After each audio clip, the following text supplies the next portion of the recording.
Hello, hello, hello, hello, hello, hello, hello, hello, hello, hello, hello. Welcome, welcome, welcome, welcome. Welcome. It is Sunday. It is time for me to do my Warhammer nonsense. Yes, it is Sunday times. Guthorm is here, ready, waiting, not off camera, because I always forget him. And I got told off. Welcome, welcome. It's Sunday. It is time for Warhammer Sunday. If you've not seen one of these before, what follows is 5 minutes of all my preamble, and then we'll get on with the show. If you've not seen one of these before, it's basically weekend time is my Warhammer time, more or less. Another Sunday when I'm working on either my own army or catching up on Warhammer Conquest. I like to hang out with you guys. 3 hours of just me getting on with some work, allegedly, and hanging out with you guys, having a good time and just chilling out, basically. So if you've got nothing better to do today, I'm sure you may have, but if you've got nothing better to do and you're just doing something that you can have me on in the background waffling away, feel free. And if you're watching this, come and join in the chat. If you are watching this and you can't see the chat, there's a chat there. You can see the chat there, but come and join in the live typey chat because it's fun and everybody in there is lovely and you'll have a good time. If you're watching this on, say, Facebook or Patreon or somewhere else where it's embedded like Hello, then all you need to do is hit the YouTube icon in the bottom right-hand corner and that'll take you to the YouTube page where you can join in the live chat. If you're on a mobile device, you might want to scroll up a little bit, sort of slide the video up, it might be underneath the video. But as always, I'll be cracking on. At the moment, I am still catching up with Warhammer Conquest. And today I'm going to work on issue 33, which is Thermic Plasma Conduits. Yeah, so we're going to be building those in a bit. But as always, the usual stuff. This is basically a chance for you guys to hang out and have a good time. But if you want to catch my attention, I've got my iPad here with the live chat on it. So if you want to join in, do feel free. Ask me whatever you want. I need you guys to give me stuff to talk about. So if you want to ask me a question, you can either put it in big fat capital letters, and I'll possibly see it in the chat, like Dad, where he says, "What's on your bench and what's in your belly?" Or if you want to, you can do a super chat, which is the little dollar symbol at the bottom of the chat box. That will put your comment in a coloured box and also make a little noise, and there'll be an animation over here in the corner somewhere. I can't possibly miss that. If you want to, you can send me an email. My email address is always on screen. It's here, fox@modelmakingguru.com. But I probably won't pick that up during the show. If I do, I won't be able to get anywhere near it. So best to do a super chat or a chat. Or if you know my mobile number, if you're one of my friends, you got my mobile number, you can always ping me and text me and say I've turned my microphone off or something like people like to do, you swines. But yes, we're going to be carrying on as always. Don't forget, as always, Stream Boss Battle is still going. Kevin, Simon Reynolds, is your Lord and Saviour and also your current Stream Boss. How it works is you guys have to get his health down to 0. You can do that by doing super chats or tips through the tip jar. The tip jar is there, streamlabs.com/modelmakingguru. The more you put through as a super chat or a tip, the higher amount, the more of his health you take off. And if you get him to 0 health, you win a budget of all the money raised through the super chats and tips. Now, when Si became Stream Boss, he won a budget of 500 quid. And what you win is basically you get to go to the Games Workshop or the Forge World website. There's going to be Dave, isn't it? It's going to be Dave or Dad. Let's have a look. Mic mounting. Nope, microphone is on. Toss darn you. Yes, when Si became Stream Boss, he won 500 quid to spend at Games Workshop or Forge World. Or if you are in the UK or the EU, you can spend it at Goblin Gaming because you'll get more bang for your buck. So get your super chats and tips coming through. We have the traditional tip there, super chat there from Skullfish has just come through. There it is. And he says, of course, soup fish. And that's from Skullfish. I have to do that to get the... Whoa, to channel my inner Brian Blessed. Now, before we get going, quick shout out to all the people that make all this nonsense possible. First and foremost, my beautiful, absolutely fantastically gorgeous, fluffy, lovely patrons over on my Patreon page, patreon.com/modelmakingguru. They keep this channel going. They support me massively. They pay the bills. They allow me to go out to the shop and buy food, things to put in my face. And at the same time do this for my income. This is what I do for a living, so they make it mostly entirely possible. So thank you massively to my patrons. If you want to help this channel out and support it directly, you can go and become a patron. Go and check it out. Of course, I am also sponsored by emodels.co.uk, your one-stop shop for all your traditional model making needs. Boats, planes, cars, trains, equipment, and now they do stock Games Workshop. The Games Workshop section is open. There's not a massive amount in there, but they've got loads more coming. They're just getting it all ready. They will start all tidying it up into different factions, I think, but right now they just want to get it on there. So there's a bit of a selection on there. Go and have a look. And of course, I am also supported by Goblin Gaming, your one-stop shop for your tabletop gaming needs. Not just Games Workshop, they've got Malifaux, Conflict 47, they've got Pokemon, they've got, I can't remember any of Magic the Gathering, they've got tabletop games, tabletop card games, board games, everything you want, including some of the modelling stuff. Go and check them out. Links for both of them in the description below the video. And if you want to go to Goblin Gaming, use the link in the description below the video, not just their web address. If you go to that link that's in the description, that's my affiliate link. It tells them that I sent you, and therefore when you make your order, it doesn't cost you a penny, but I get a little bit of a commission from that, so I get a little bit of income from them. So if you want to support the channel indirectly and save some money, go and buy some stuff from Goblin Gaming. Anyway, that's all the preamble. 7 minutes that took. It's not as bad. I'm getting faster. We're back on coffee today. Yeah, big enormous cup of coffee. I'm not on tea, because I prefer to have tea during the show, but at the minute I seem to be, for some unknown reason, fighting toothache in my upper left rear teeth areas. A little bit of toothache going on. It might just be like one of them ones that lasts a few hours, I don't know. But a big mug of tea with like 4 sugars in it is probably not what I want to drink right now. So a big mug of coffee with no sugar in it is a bit better. So yes, and I'm up on painkillers a little bit, so it's just a dull ache at the minute. It's not that bad, but we'll see how the show goes. We'll probably be okay. Let's have a quick look at who is in the chat before we get going. Apologies today, didn't get this set up till about 12 o'clock, half 12 or 1 o'clock. I was actually uploading stuff to the eModels YouTube channel and it seemed to take forever and failed twice, so I didn't get a chance to set this up early. I know Pascal was like, what's going on? Where is everyone? We have Eric Graham and Nim Cinderin is in. Nim says she's about to start moving house. Good luck with that. Because she said, don't know how much of the stream I'll be watching. It's moving day! Mordraka is in. Morning, guy. He says, good morning, guys and gals. I should not have started to watch that film. I guess you mean Good Morning Vietnam.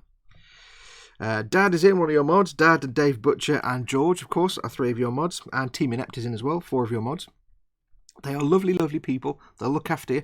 They'll keep you safe. They'll protect you. They'll save you from every nastiness. But if you cross them, they will launch you into the sun after cutting you up into tiny pieces and marinating them in sulfuric acid and then burning them and then burying them in the ground for 6 months and then digging them up and then launching them into the sun. So don't cross them. They'll look after you. Eric Graham is in. Welcome, Eric. I wonder how much waffling and how much little work will get done today. All of it. Pascal, of course, was in by 10 o'clock this morning, so welcome, Pascal. We have David Sanderson. Hello, got a stinking cold but reporting for duty. Good girl. Nothing worse than a cold. Nothing better when you got a cold than some chicken soup and me on in the background, waffling incessantly.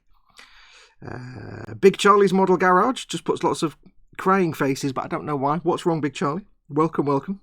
Have I missed a conversation there? He's got lots of crying faces, but I don't know why. Doesn't say anything after that. So I hope you're okay, Big Charlie's Model Garage. We have Raging Bassist is in. Afternoon do, says Bassist. Welcome, buddy. David Sanderson. This is like the music when you're in the SRV in Elite. Oh yeah, that's true. Never thought of that. I wanted mellow, chill out music. Let's see if Fox has changed the countdown surprise from the ship to something else. It says Mordraka, the little Easter egg that's in the pre-roll. No, I haven't, because it takes far too much effort to change it. I will do it at some point, but somebody has guessed it now. Let's have a look.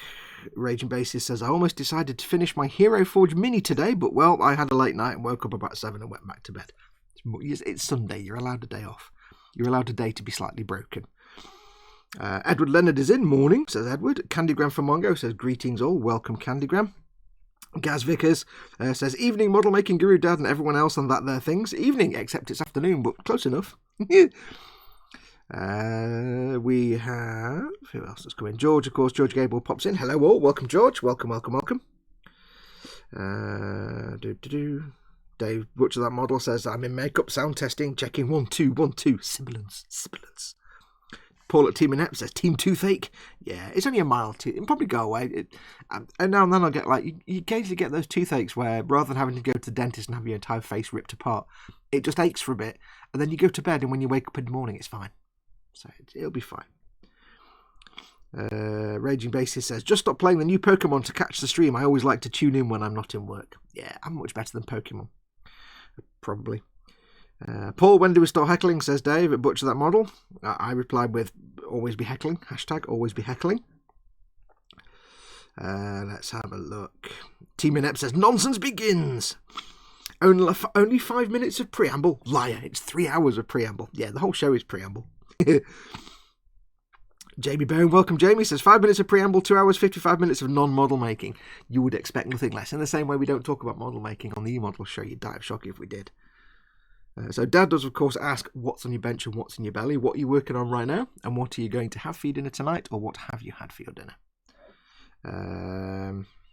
Mordraka says, hang on, Fox, what happened to issue 32, the Primaris Apothecary? There, he's done. I did him, because don't forget, Warhammer Sunday is just the bit I stream. I do, the rest of Sunday I work on stuff, and Saturday as well, so sometimes. So I've actually got him done last Sunday afternoon, or most of last Sunday after the show. And yes, whoever it was that asked, I did clean him up thoroughly. All the seam lines removed, all the little nubs and seam lines and bits cleaned up nicely. I spent about 2.5 hours, 3 hours just building him and cleaning. Took my time with him, really slow. And he's mint, he's awesome. The Primaris Apothecary. I'll zoom in a bit so you can have a look. Because he's got the grabby hands of Fairground Disappointment. Hang on. You can't really see because it's a zoomed in digital camera, so it'll look like absolute. But yeah, he's a lovely little figure. He's got so many accessories. I'm probably going to regret gluing everything on because I've got to paint all that. But I like his grabby arms of Fairground Disappointment. All the little details. It's going to be great fun to paint. But yes, I did that last Sunday. After the show last Sunday. Whatever I was doing. What was I doing last Sunday? Well, no, I wasn't even here last Sunday. No. I can't remember. Anyway, I did it off air. Because I do some of it off air. I don't just do this Conquest catch-up on air. Otherwise, I'd be doing it for the next 15 years. So, over weekend when I am doing some stuff, hello, there was a thing. What happened?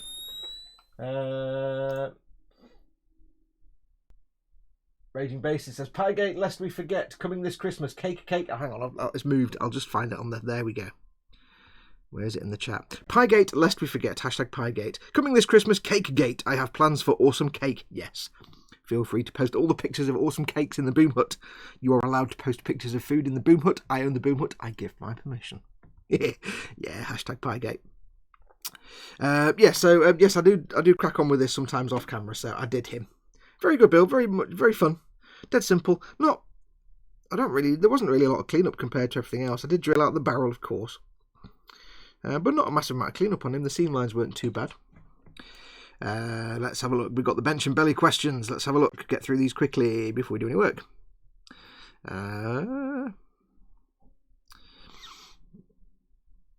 Teaminette Paul says, make sure to share bench and belly pictures in the official Boom Hut bench and belly thread. I didn't know there was an official Boom Hut bench and belly thread. I'm happy if there is. And he does post a link to the Boom Hut. Yeah, don't forget, of course, if you want to join the best Facebook model making group, do join the Model Makers Boom Hut. I have buttons, don't forget. Boom Hut. It won't be up there yet. It'll take a second to pop in. Do join the Model Makers Boom Hut. It's awesome. It's awesome times.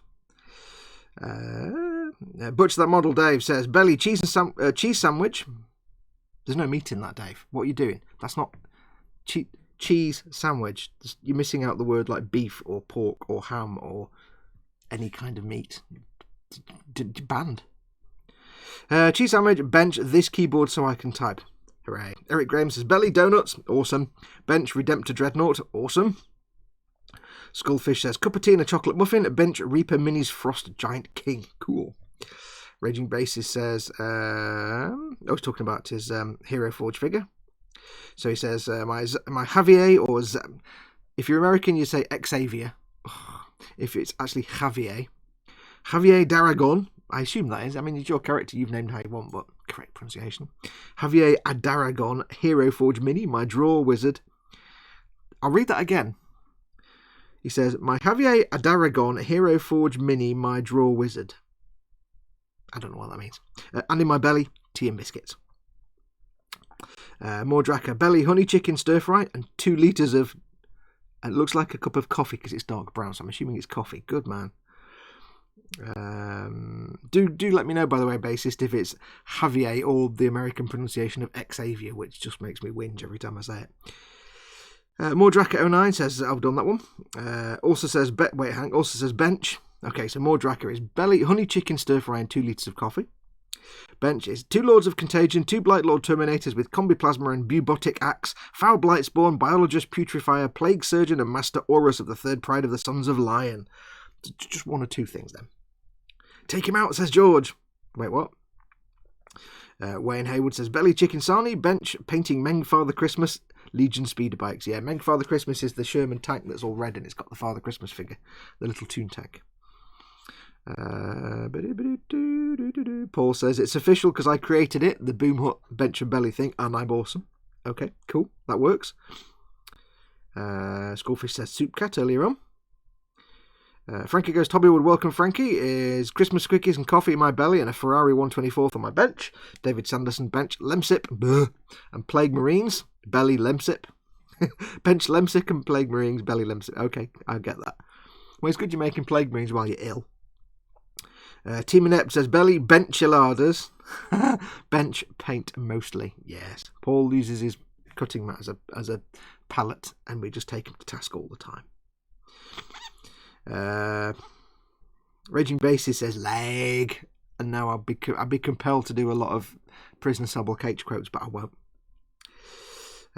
Gross Models is in. Chris is in. Welcome, Chris. Another one of your mods. Lovely Chris.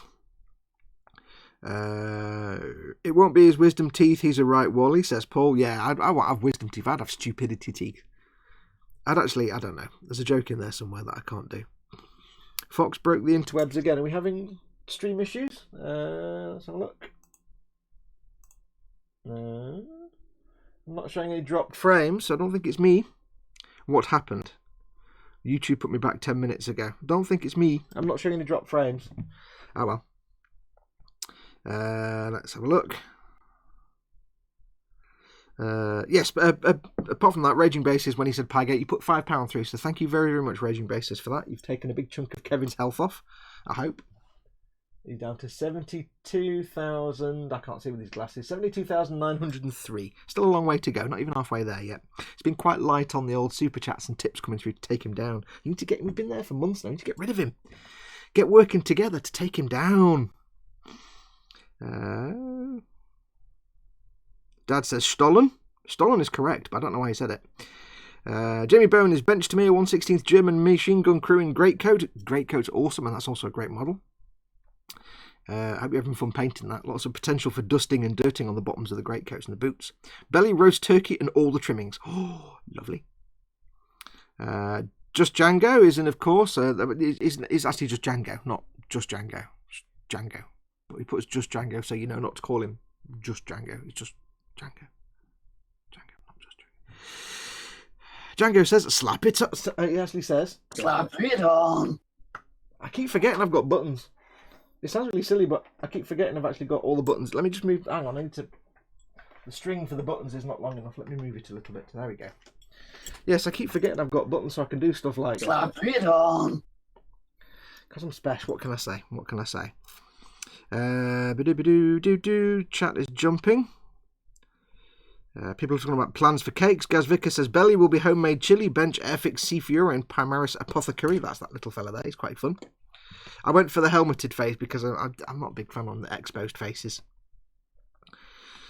Raging Basis describes this cake. He says, it's 3 layers. Red velvet Victoria sponge with sprinkles in it, then a green layer but strawberry flavoured with chocolate filling between layers, then a buttercream coat. I'm hungry now. This is not the best time when I've got toothache to talk about sweet sugary foods. New post on the Boom Hut. Make more Draka happy. Post your apothecary. Lewis Williamson is in. Hello, Lewis. Alternate timeline theories. I'll read that again. Alternate timeline theories and games. ATTG. Afternoon, says ATTG. Welcome. Welcome, dude. Or dudette.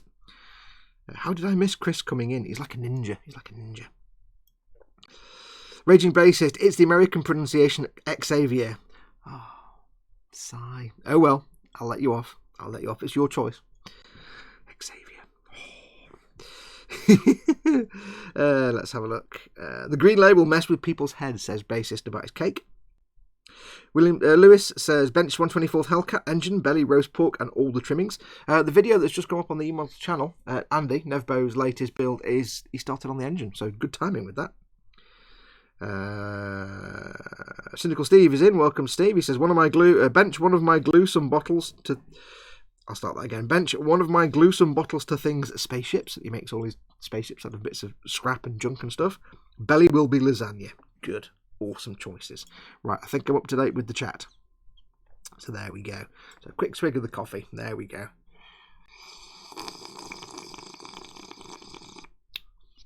Lewis Samuel Fife says, well, going to go eat my late meal. It's 10 a.m. for me, and I've just noticed he's in the chat. So I do apologise, Lewis, if you're still in. But welcome and goodbye. Thank you for coming in.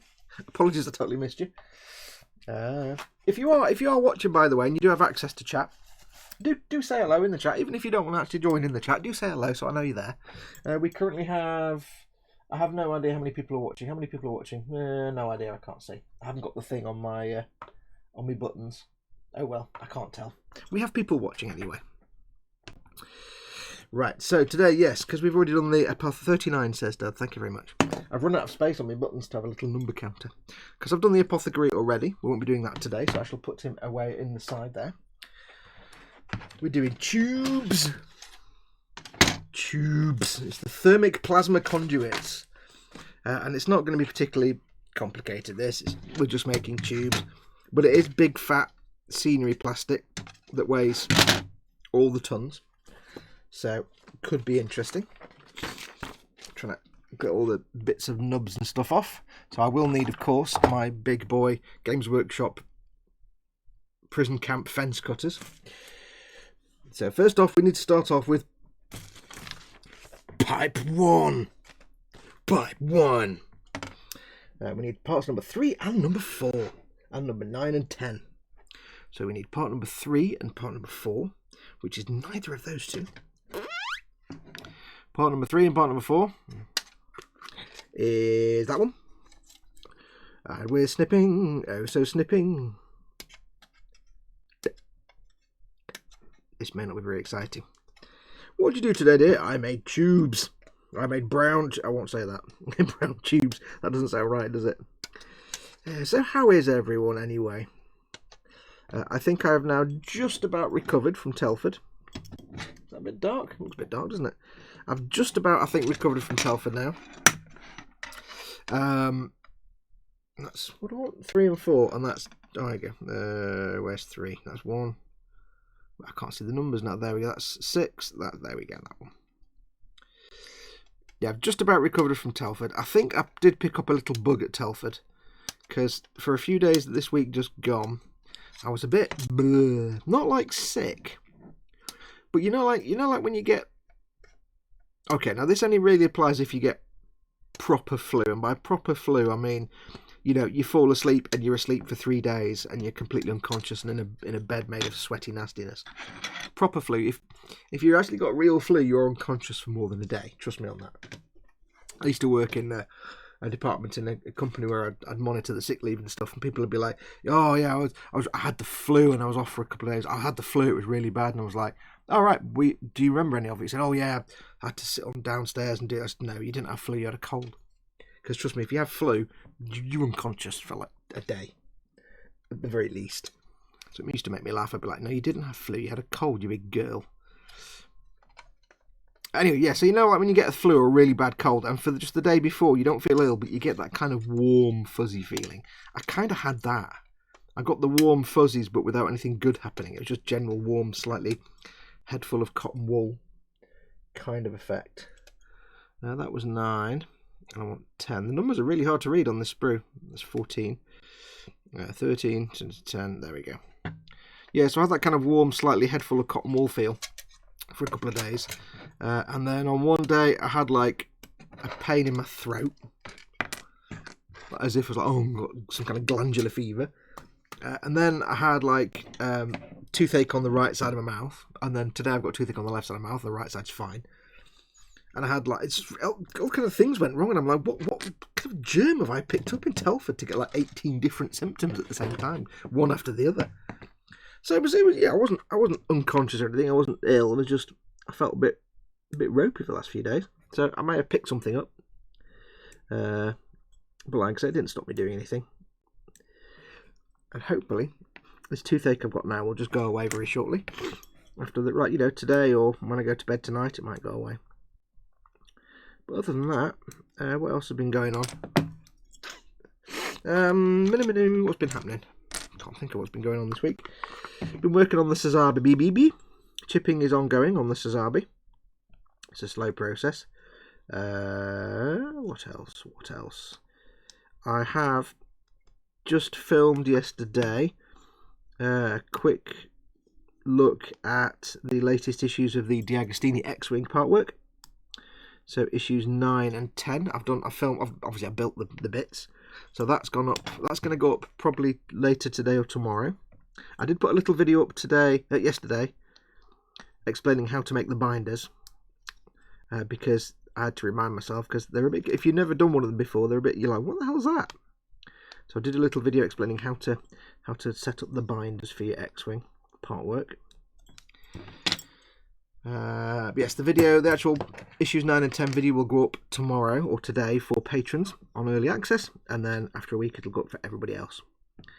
So that should be, I say, later on today or tomorrow. Right, let's get these little nubs gone. Raging Basis says, just saw that Goblin are getting a test play of the Judge Dredd game. Squee! Yes. The law. It is a probably unpopular opinion. I actually didn't mind the Sylvester Stallone Judge Dredd film. It wasn't the best in the world. I think it just suffered from a really crap script. Like it didn't stay completely true to the source material. It was a good idea, but I think Sylvester Stallone did all right as Dredd. He was okay. It wasn't a bad film. Having that other guy that was the comedy sidekick, that was a bad idea. Putting all the comedy into it. Yeah, I know Judge Dredd's kind of dark comedy, but black comedy, but yeah, that didn't really work. But it wasn't a bad film. It wasn't a bad film.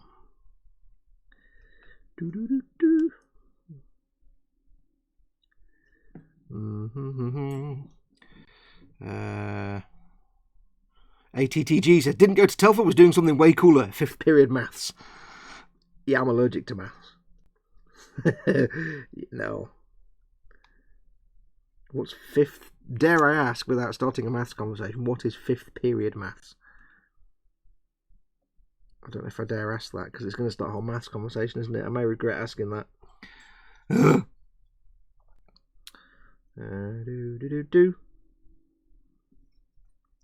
Yeah, I'm trying not to stab myself. Trying not to get any stabbity going on today. You'll be disappointed to hear. Andy McLeish says, hello, what's all this then? Maths at the end of the day. Maths at the end of the day. On a Sunday? Why would you voluntarily do maths on a Sunday? I mean, why would you, voluntarily do maths?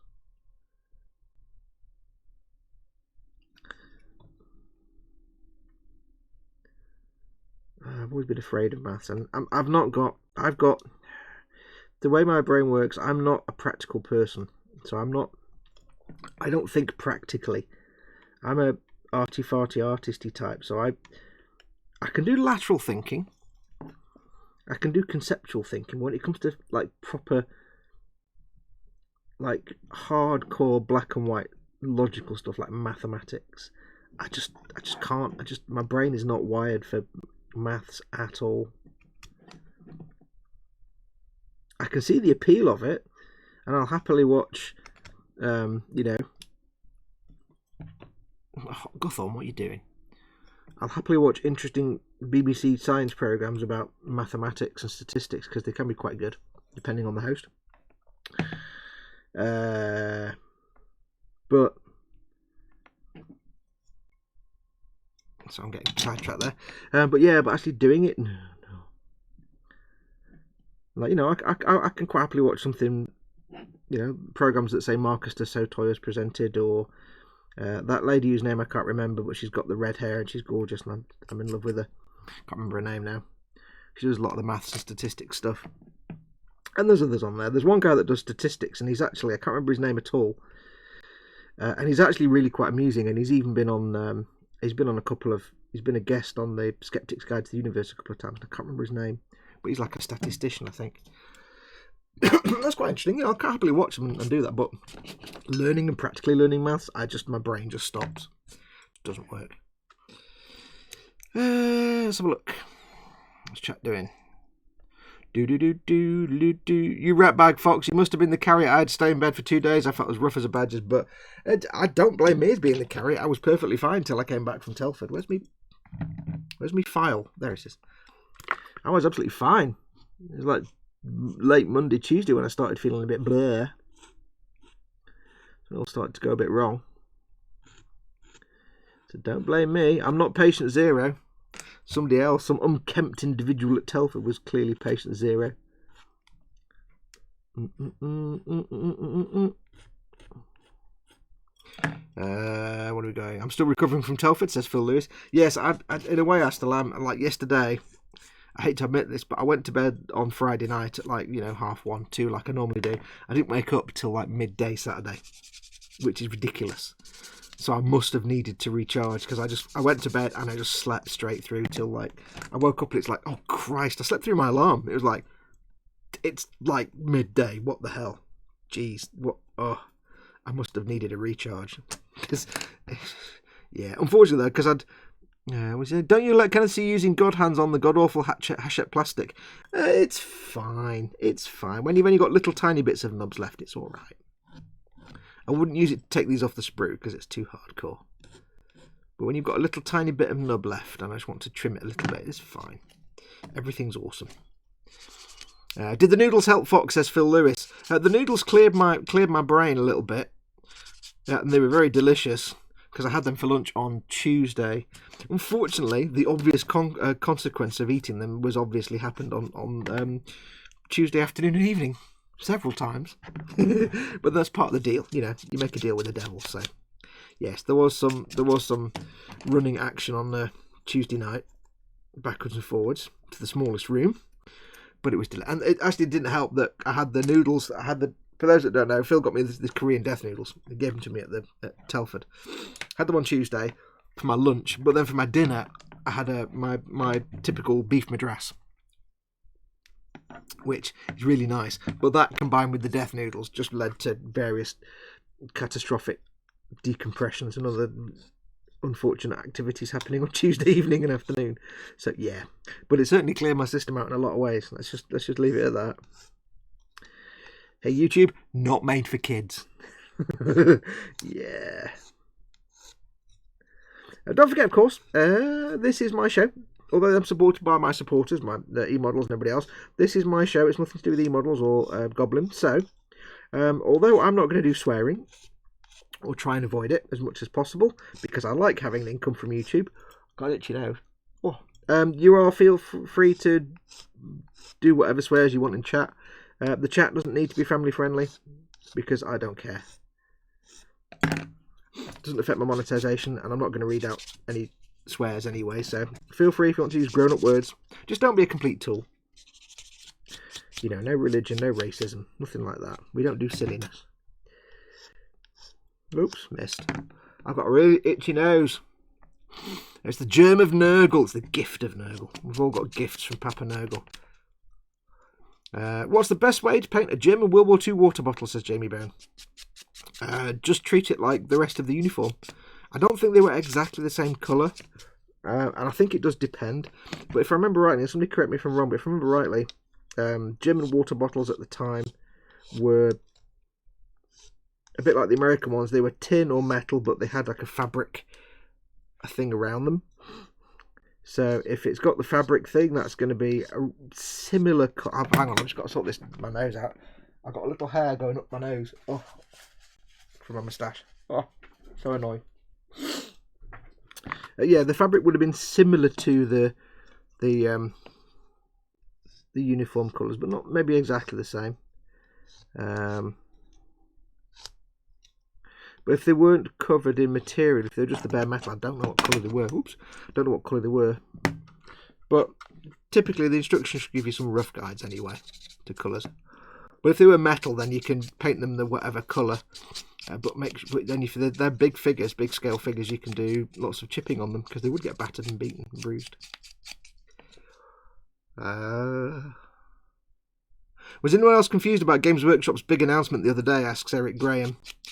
No, it's in a nutshell. It's basically they when Warhammer Age of Sigmar came out, they killed off Warhammer Fantasy, which was like, Warhammer Fantasy was more focused on big battles and big formations moving at the same time, which is why old Warhammer Fantasy had square bases, because you had, instead of individual units, you had like packs or little platoons of troops, and you'd move them en masse. It was much more of a large scale battle thing, if I remember this right. So what they're doing is basically they're kind of just bringing it back. Really, the Age of Sigmar is totally different gameplay. Age of Sigmar is more like 40k, but what they're bringing back, whenever it's going to happen, is going to be more like the old the old Warhammer Fantasy, where it was large scale battles. I think that's my understanding anyway. Hence the thing with the square bases. So it looks like they're going to be bringing back, large troop formation type battles. Now, whether it means, I don't know whether it means they're going to like bring out change the setting. I don't know if it means it's still going to be in Sigmar, but with big formations, or if it's going to be just set back in the pre-Age of Sigmar era. I don't know. I'm not the most knowledgeable about Fantasy and Sigmar, unfortunately.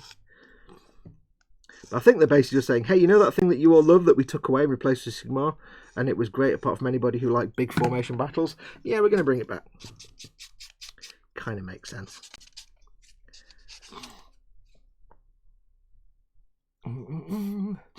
Let's have a look. Oh, it jumped. Hang on, let me find the chat again. Where are we? Maths is not science, so not important, says Lewis Williamson. Maths is very important. Maths is the purest way of describing the universe in which we live. It's the purest tool we have to express the nature and function of the world and universe around us. Maths tells you everything from the behaviour of the lettuce on the sandwich that you've just dropped as it bounces off the floor, to the motion of the planets and bodies in the cosmos, to, how stars orbit around black holes. It's very important. Without mathematics, you really would not have any of the other sciences, really. Well, you'd probably still have chemistry, but chemistry is rubbish. I'm going to get slated for that now. But you wouldn't have physics. You'd have a lot of things that just absolutely need maths to work. Maths, it helps everything that you do in your daily life depends on mathematics. Swig of coffee. Osric 9000, welcome. Osric says, Dr. Hannah Fry. Yes, I'm totally in love with Dr. Hannah Fry. I want to marry her and have all her babies. Completely, because she's awesome. And she does maths, and she makes maths interesting and approachable, because she's awesome. And which is why they keep getting her to do programs about like viruses and things. It's really weird. I'm not complaining. And Dr. Alice Roberts and Dr. Hannah Fry, I want to marry both of them and have all their babies. Basically. Simple as that. ATGG says, I was being sarcastic, by the way. I don't like maths all that much. Oh, they say never take your work home with you. Yes. Wayne Haywood says, I've been reading Dredd since the beginning, and the Gary Stallone Dredd film wasn't good as it could be, but it did get a lot right. Yeah, it was actually pretty good. It was just, they did the typical, put some humour in it. It's like, no, how about you don't have that stupid little guy that's the sidekick? Oh, they're too late, they've done it.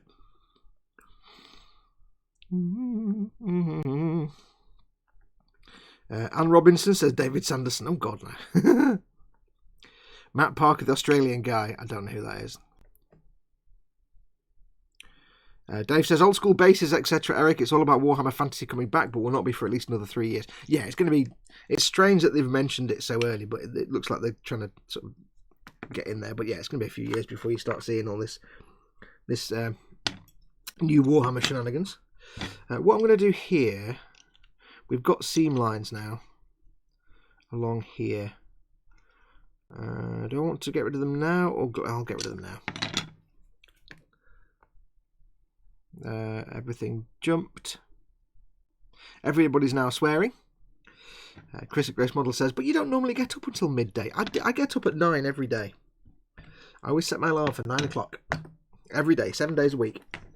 9 of the o'clock. And very occasionally I will treat myself to a little bit of a light, maybe till 10. Not all the time, but very occasionally. If I've been working late, say the day before, I might treat myself. But every day I set my alarm for 9 of the AMs. and I'm up and about. Just because I'm not on Facebook responding to insults in Facebook message groups from you and Paul doesn't mean I'm asleep. It just means I'm not on Facebook. Yes. Let's have a look. Raging Bassist is obviously ordering stuff. He says, right, that's some Vallejo Game Air colours and just acrylic air colours added. Must add the airbrush cleaning brushes too. I've ordered some of that. You remember I did that little link in the Boom Hut about the brush cleaning fluid? Dad knows which one it is. I put it on my Amazon store and stuff. That brush cleaning liquid. I ordered some of that finally. The Winsor & Newton stuff, I think it was. I can't remember now. I've forgotten what it was. And it took about 2 weeks, and the package arrived from the US. And it was a package in which was just the receipt. They just totally hadn't put the bottle of cleaning fluid in there. I'm like, what? So I sent them a message on Amazon saying, hey dude, thanks for the receipt. Can you send me the product now as well? Haven't heard back from them yet. They've got a couple of days to get back to me and say, oops, sorry, we'll send you the product before I put it through for a refund from Amazon. Because then if they sent the product and I asked for a refund, it's tough. They haven't told me. So that was quite annoying. Can't remember what they were called, USA something. I'm sure it's just done by mistake. But I got this little thin, flat sort of package. And I'm like, what's this? I haven't ordered anything this small and thin. And it just felt like a piece of paper inside. And it was just the receipt, the invoice. I'm like, that's weird.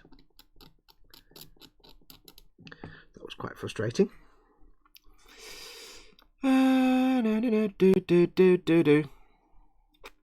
ATDG says, Warhammer Fantasy was destroyed with the end times when the Skaven blew up the moon. The orcs killed most of the dwarves, the elves wiped out one another, and the humans just died. Yes. And that's where the Age of Sigmar came in afterwards. I say I'm not the biggest follower of the lore for Sigmar and fantasy, so because I'm more of a bolter than a blade kind of guy. I like me space guns. Space guns! Oh, this isn't tedious at all in any way, doing these little seam lines. The one downside with the scenery parts is that it can be quite tedious. Can be quite tedious sometimes. More Draka says, one side of the pipe is the wrong way around, match the plasma grills. I know, I was just doing a loose fit. I wasn't actually going to glue it that way. I'm trying to get these little seam lines. There is a right pain in the bum. It's a pain in the bum.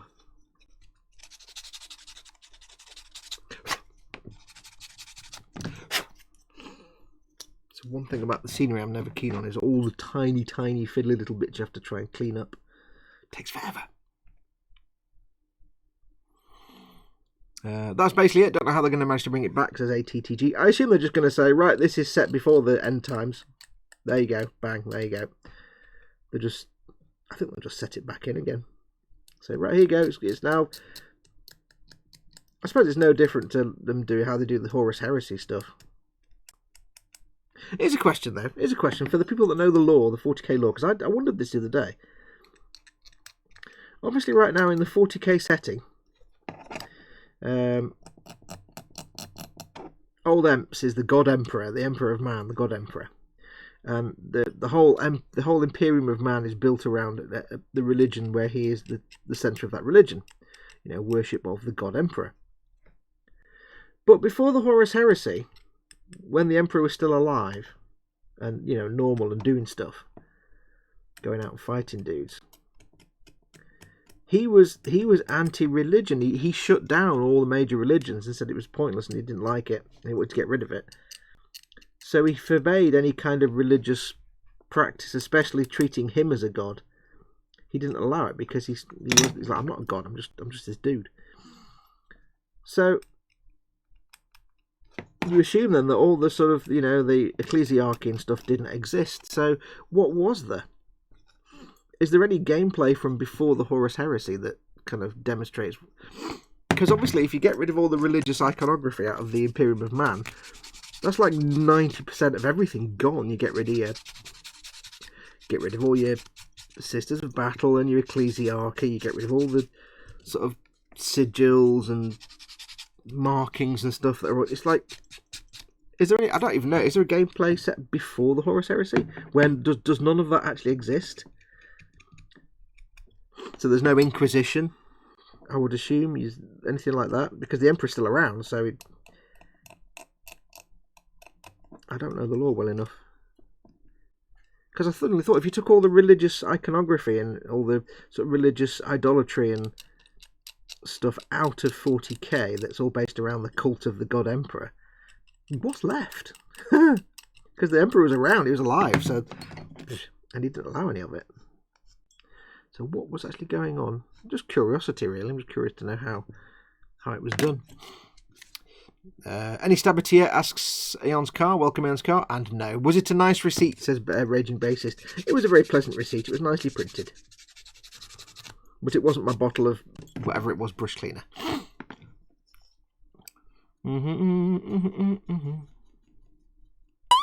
Just to know, what is this so-called giveaway, says Louis Samuel 5. Stickers. Yes, I give stickers away. I forgot to get them out. I'll have to get them out in a bit. I give stickers away. I must take that bit off, actually, because it's kind of a throwback from when I used to do actual giveaways, but I've not done them for a while, so. And I must actually put a halt on the stickers for a while after today, because I've got so many piled up. I need to get them sent out, but I want to have some money left over for Christmas. So, yeah. So I might make today's the last batch of stickers that I give away until the new year, just till I've got all the others sent out, because I need to get that done. Space Hamster ZH is in. Welcome, Space Hamster. Christopher C is in. Good afternoon, all. Welcome, Christopher C. Warhammer Old World is what Horus Heresies for 49k. Wait, 49k? Have we gone forward 8,000 years? 49k. Eon's Car says, so on the bench, 7 Promethean barrels, 2 large ammo crates, 2 small ammo crates, Promethean canister, Nora, and the male settler for belly, M&Ms, and later for dinner, roast potatoes with pulled pork.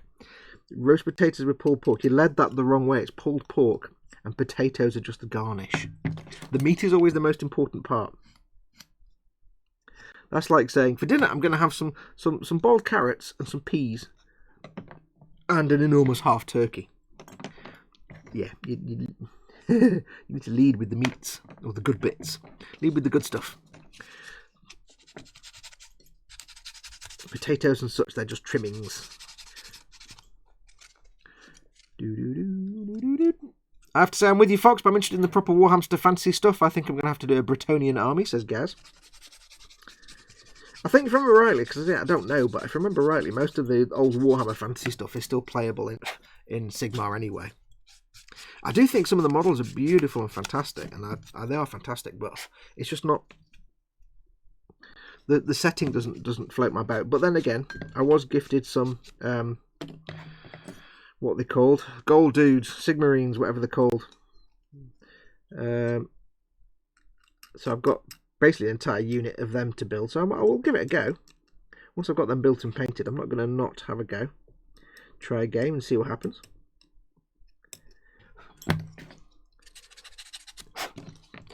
Wrong, Fox, says Django. As with all good things like meat, you leave the best for last.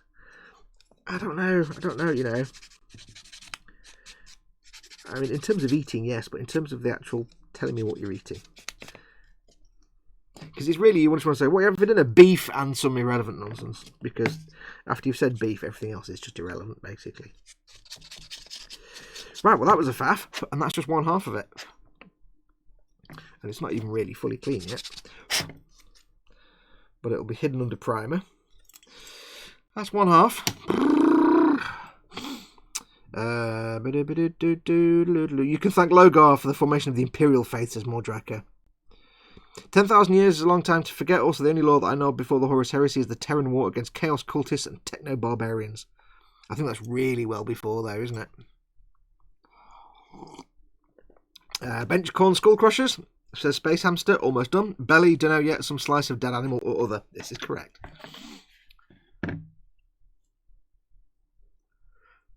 But given the illustrations I've seen of the Terran Wars, it's just pickle halbs, skulls and lightning bolts, and no Space Marines until the end of the Terran Wars, only Thunder Warriors.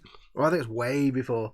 I mean before the Horus Heresy, when there were Because before the heresy, there were Space Marines and all that stuff. I don't mean all the way back when it was the Emperor reforming all the different tribes on Earth back under his wing. You know, post Mars, post getting the Mechanicum involved. I suppose I don't know. It's just a curiosity, like before the Horus heresy, but not that far before. When they had like was it the Great Crusade, when they tried to go and find all the human colonies? That was before the heresy. But what? I don't know. Be interesting to see. That tube looks like a deformed Babe Ruth chocolate bar. I love the way they do this chocolatey plastic for all their scenery pieces.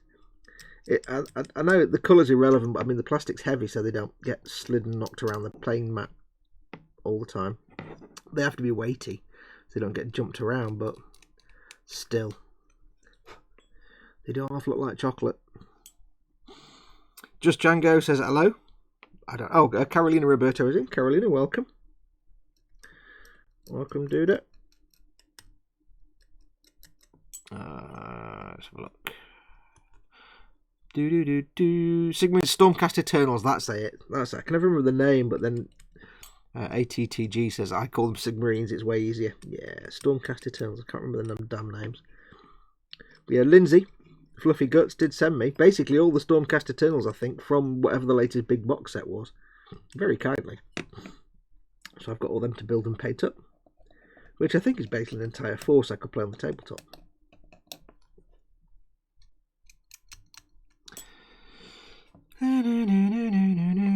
Jamie Burns says, the World War II German water bottle out of brown felt cover. What would be the easiest way to paint this? Brown felt. Really, at that kind of scale, you're not going to be able to reproduce the texture of felt, to be honest, without actually using felt, which would look out of scale because of its thickness. I would just kind of try and match the colours rather than not worry about the texture.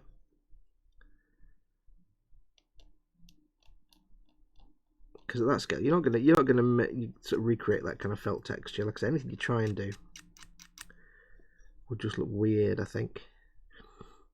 So I'd just focus on matching the colour.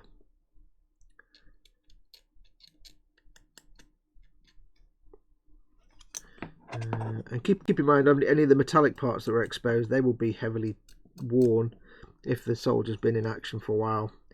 Any paint on the bottle itself, because they'd be just like pressed. I guess they'd be pressed steel bottles, painted over with some colour, a green or a black perhaps, to try and protect them, but they'd eventually get chipped and worn. So yeah, I just try and match the colour, to be honest.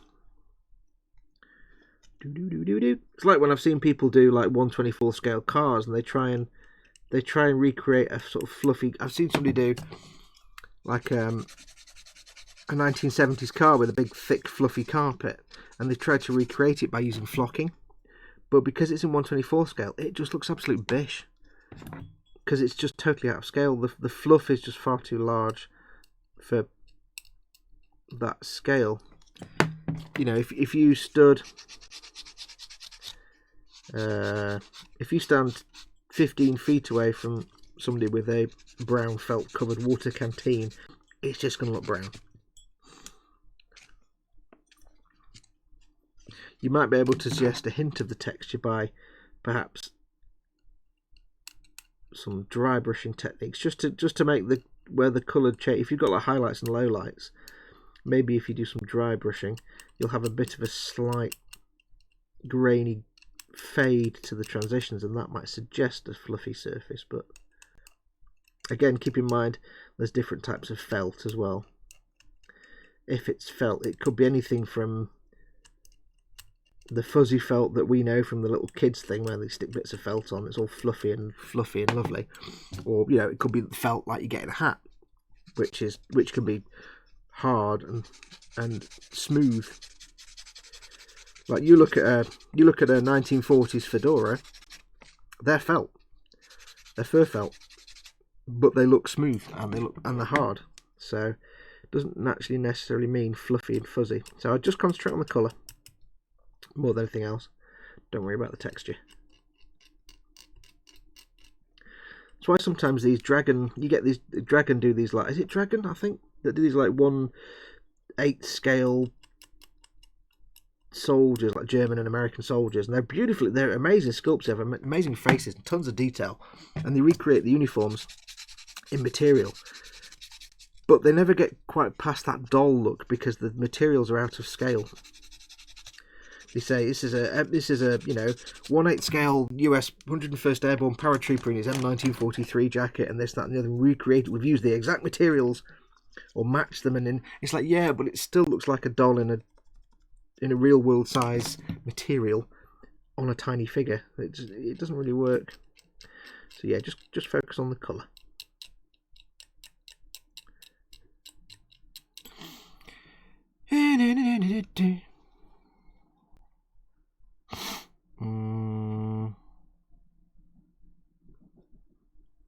Let's have a look. Underdog Painting is in. Welcome, Underdog. Athol McNichols in. Good afternoon, all from a rather overcast Aberdeen. Welcome, Athol. We've got the overcast and the rain today. Space Ham says, bah, blades of corn, blood for the ketchup bottle, skulls for the noggin stool. I don't want to do the texture. I mean, what shades of brown should I use? I tried Citadel Rhinox High, but it looks too brown. I don't know what colour it should be. You'd need to, if you've not got this, if you're using Citadel paints, grab yourself the Citadel paint app for your mobile phone. It's free, and it has different shades of each kind of colour. Don't forget, of course, if you're painting something brown, it's not just brown. If you want to get real proper paint job going on, if you've got something that, say, I don't know, I've got to think of a colour now. Let's say, you're painting, say, Space Wolves. They're a kind of bluey grey colour, but you don't just go in and paint them all Fenrisian grey. You start off with, you might do a base coat of the Fang, and then you'll do a shade to get into the recesses. Then you go back in with the Fang again. Then you do some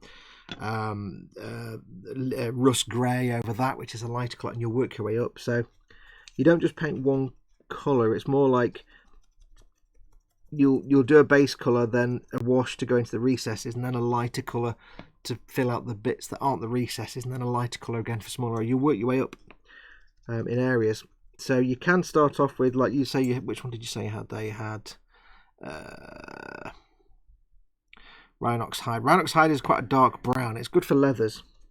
It's like that kind of colour.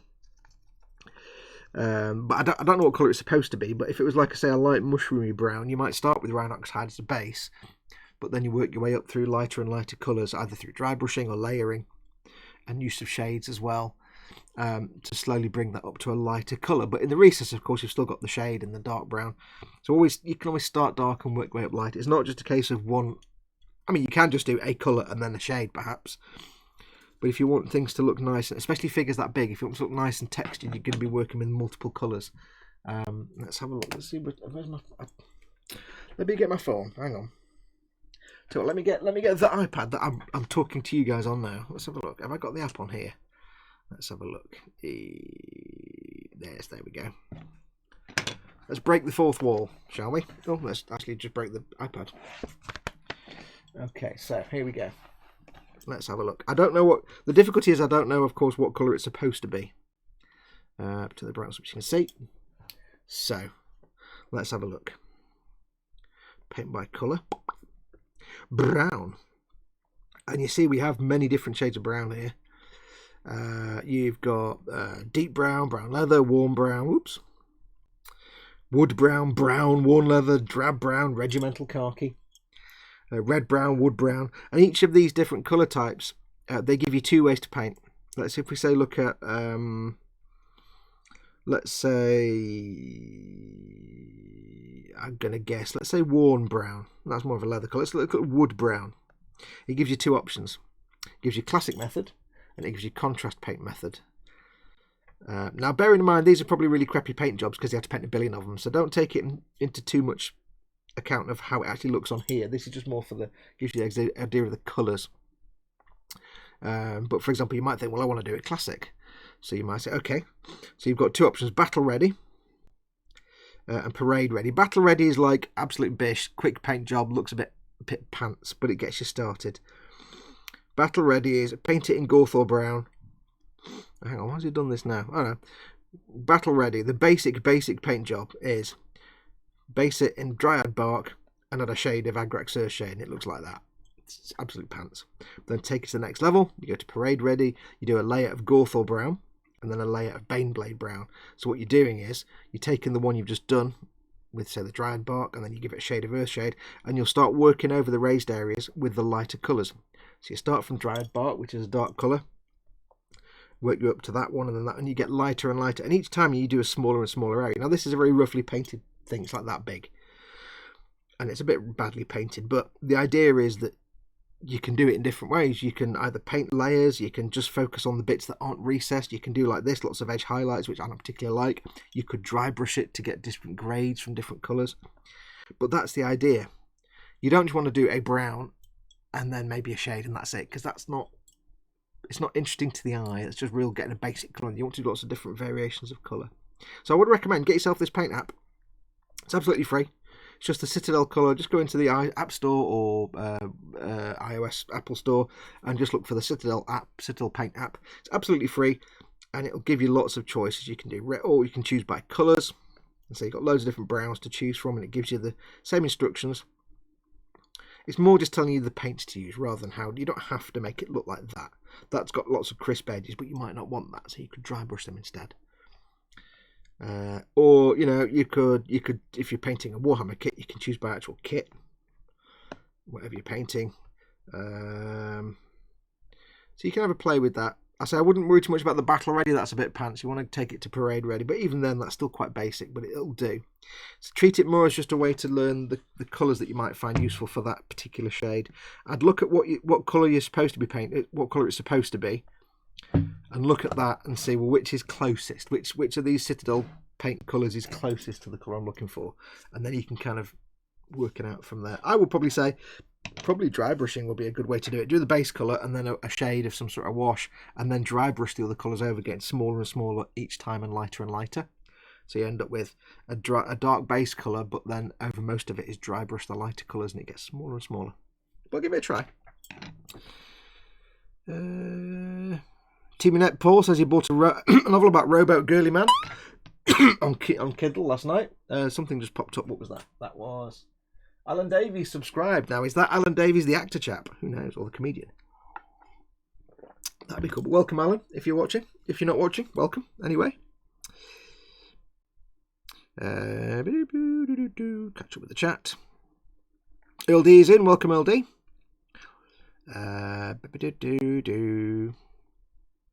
Fox, you can get microflock now for 1/24th car kits. I got some charcoal grey. The only problem is that charge an arm and a leg for a small pot, says David Butch, that model. Yeah, it still just doesn't look. I mean, if you look at an actual carpet, the fibres are like this big. So if you make them 24 times smaller, they're just not even visible. So I'm still not convinced that it works in scale. It looks like it's got the action figure doll effect where everything just looks a bit out of scale. To me personally, I could be, I don't know. Anyway. Got to go now. Got to continue painting my Kill Team Cassius set, says ATTG. Well, thank you very much for coming in, ATTG. Thanks for popping in and saying hello to everybody. See you next week, maybe. Let's have a look. Baylor Brown will be the best to use for the felt colour, says Mordracker. Okay.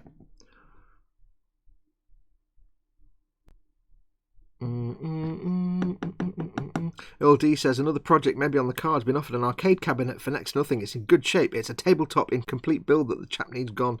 Oh, it's a cocktail. Wow, you've got a cocktail tabletop arcade cabinet. Yeah.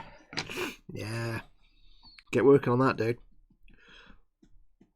David Butch, that model, says, oh, the smell is driving me mad. Sunday roast dinner is cooking. She who farts in bed is doing smoked gammon joint and a beef joint as we have the grandkids with us today. Yeah, talking about beef, I'm suddenly interested. Right, where are we up to? Did I do most of that? Let's have a look. Yeah, most of it. There's a couple of little rough spots where I've got little scrags of plastic left from when I've been shaving it with the blade, but they're going to get kind of hidden anyway when I do any gluing. Remember what I've said before in the past, if you're doing any kind of seam line removal or clean up and tidy up, and you find you've got little scratch marks. You can't see there, but there's little tiny scratch marks in the plastic from the blade. If you're using a blade, that's the risk. You get scratch marks. These things don't do that. But if you do, then don't worry, because when you can actually smooth them over with a little tiny molecule of Tamiya extra thin. That's the beauty of the extra thin, you see. Got any seam lines on there? No. Awesome. No seam line. No seam line. I bet it's never taken anybody this long to make this damn tube, and I've got loads of these to make. Now, we are of course going to end up with a big fat seam line in there. But I think the way they've done it,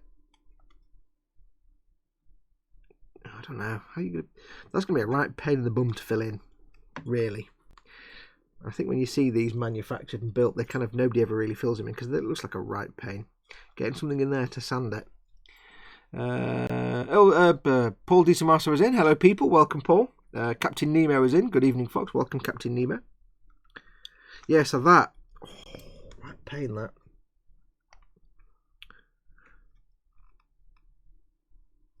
Might be that has to. I can clean up the seam line here on the rim, but on that bit, I might have to leave that as it is, perhaps. Because I think cleaning that up, and the way they've deliberately made these bits in the middle curve in a little bit at the end, they've got like a rounded end, rather than just stopping, suggests that they actually intend them to look like that. The bit behind it there, yeah. There's always something, isn't there? So we may have to just survive with those as they are, perhaps. I don't know. Right, let's get this glued together. Time for some Tamiya extra thin. Tamiya extra thin. We're just going to stick them together, basically.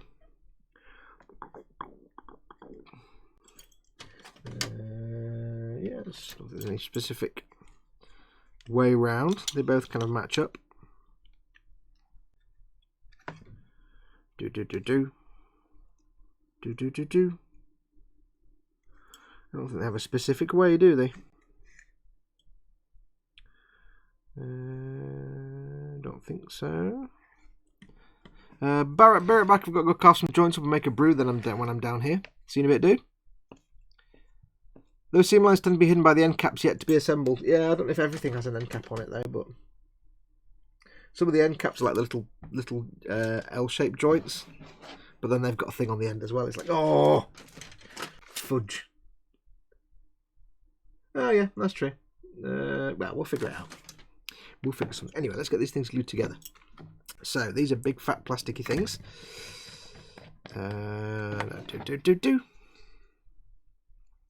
Paul DiTomaso says, "How is everyone today? I've just started my shift at work as usual at the candy factory. I'm going to go with the Tamiya fat glue for this to start with, just because it stays sticky for a little while longer, and I've got quite a lot of plastic to coat. So just some touches on the edge, not a lot, before I go in with the extra. If I do it extra thin, then by the time I get to one end, the other end will have dried out. So this will just be an initial stickage. Stick, squeeze. Because then what I can do is I can run the extra thins into the gaps. You'll see like this, you'll see. Now I like the fact that the actual joint line for a lot of these is where this girder is. So it's completely hidden by the big girder that goes along the top, the big bar that goes along the top. So there's no, apart from these little joints here, there's no actual visible joint line. Now I like that. That's a real Bandai move, that is. That's a real Bandai trick. And that is much appreciated. Like here, you can see I'm gluing down here. It's where the actual girder part stops. So it just looks like the edge of the little bar. It's a real Bandai tactic, that is. Much appreciated, G-dubs. Much appreciated. You guys did a good thing. You did a good thing. I think I glued the wrong bit. Never mind. There we go. I'll run some glue down here anyway. Now these little gaps on the end pieces here, they are actually quite deep. So what I'm going to do, get everything assembled first, see where all the end pieces go, and any that are still there that need filling in, I'll have to use some sprue glue on those. Some sprue goo, even. But some of them might just get enough plastic squish through that I can sand them down.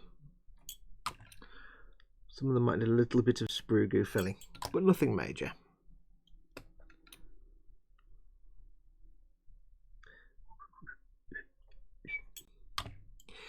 Gaz Vicker said, I filled the outer ring and left the inner section. I'm going to pretend it's a kind of grill. Yeah, that's what I'm thinking. Just pretend it's supposed to be like that. But yeah, fill this bit on the outside so it's smooth, if any of these are exposed. But yeah, trying to fit, I mean, you could do it, but that'd be like skill level Japan. Trying to fill that in and sand it all down. Yeah, I'm trying to get these built and painted. I want them to be very good quality. I want to do a real good paint job, but I'm not going to be entering. Excuse me. I'm not going to be entering them into a competition anytime soon, or displaying them in museums. So I'm not too fussed with that. It'll just look like it's meant to be there.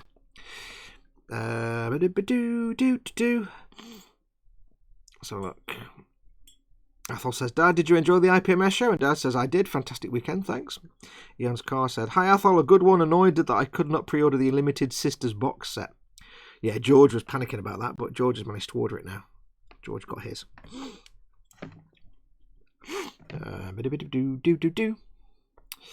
Athol Manical Fox, have you ever tried using a glue called Weld It? And if so, did you like it? Someone sent me 2 bottles by mistake, but finished up getting them for nothing. I've heard of it, but I've never used it. But as far as I know, it's similar to MEK or to, is that methyl ethyl ketone, I think, or which is like to me extra thin but super strong. It's like a melting the plastic cement. I'm sure it's fine. I don't know. I've never used it though, so I can't actually say. But I've never come across a plastic that I couldn't seal with either Tamiya extra thin or the fat, or if it's ABS, apart from ABS, which has its own glues anyway. But it might be handy if it works with most plastics, like you could use it on ABS. That'd be handy. Give it a try. I know a lot of people that actually make models and they still use things like proper MEK glue and stuff. Super strong, powerful glues, and it's like, why?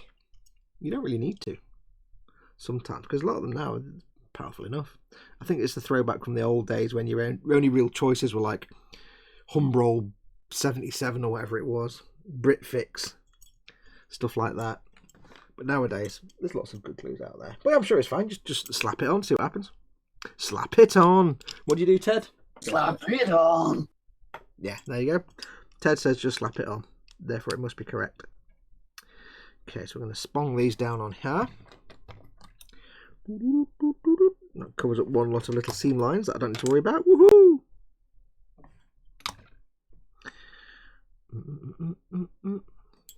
I've got to say, when we went to Warhammer World the other week, I've never been before. When I went to Warhammer World, and some of the dioramas, I think they were like some of the Underhive style dioramas, where they just built them out of things like this, these pipe and ducts, and they've got some of the what's that Necromunda set that's just come out? They've got some of those as well, and they're just using the modular parts like these to make up like 6 or 7 story high industrial looking towers with like ladders and catwalks and stuff, and it's just using all these modular parts. They look fantastic. They probably cost an absolute fortune to build anything significant, but certainly make for great like diorama material. There we go. Lots of glue in there. Interzone 88 is in. Welcome, Interzone. Let's have a look.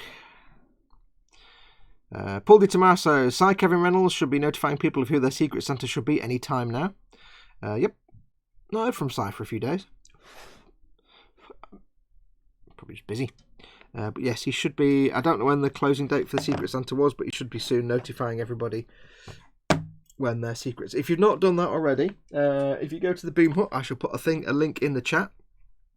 If you go to the Model Makers Boom Hut, we are doing a Secret Santa, which is there's an announcement at the top of the page. If you're on a mobile device, you now need to expand that announcement section, or it might be you click on the more announcements button, or more, because it'll be one of many announcements. But there's an announcement at the top there, which is about the Secret Santa. Don't glue the feet supports to the pipes, use them to connect the pipes to the end caps. Now you tell me. I've done it now. Oh well, too late. We'll figure it out. Now the thing is, when we finish this, I'm quite happy to build them as they lay out here, because I'll tell you for why. This whole set is being part funded by George. Lovely, lovely George, who's in the chat. And when this has all been finished, everything's been built, we've painted everything, we're going to split it. So at the moment, it looks like he's going to get the Space Marines, and I'm going to get the Death Guard. I'm not sure what we're doing with the furniture yet, with the scenery and stuff. So I don't know what the point was there. Yes, I'm just kind of building it as it's in the magazine, because then it's just generic stuff, then, isn't it? It's fine. Not going to have lots of customizability. I'm just building it as it comes.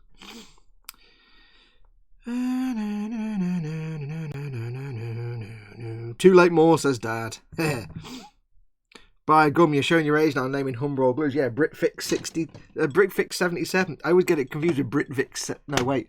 The drink Britvic 66, was it? Anyway, Britvic. God, that was terrible stuff. I remember the days of, gluing things together involved a tube and a pin. Pipe 2, I've got to do exactly the same now. An hour and a half. An hour. It's an hour's worth of work. Holy cow. Pipe 2 is 1 and 2. Okay, just 1 and 2. That is not 1 and 2. That's 2. I'm going to guess that's number 1. Is it not very well marked? That's number 6. That's 2. Okay. How will you paint and weather the pipes lead belcher base? Ooh, I don't know yet. I think I'll probably do them rust-tacularly, because I want all the stuff, all the scenery to look like old industrial stuff. So it's probably going to be, I might get a bit more handy than Games Workshop style. I'm not going to follow the magazine, because screw that. I'll probably start off with a traditional sort of, lead belcher base, but I'm probably going to make them look nice and sort of rusted, maybe. I don't know yet. I don't know.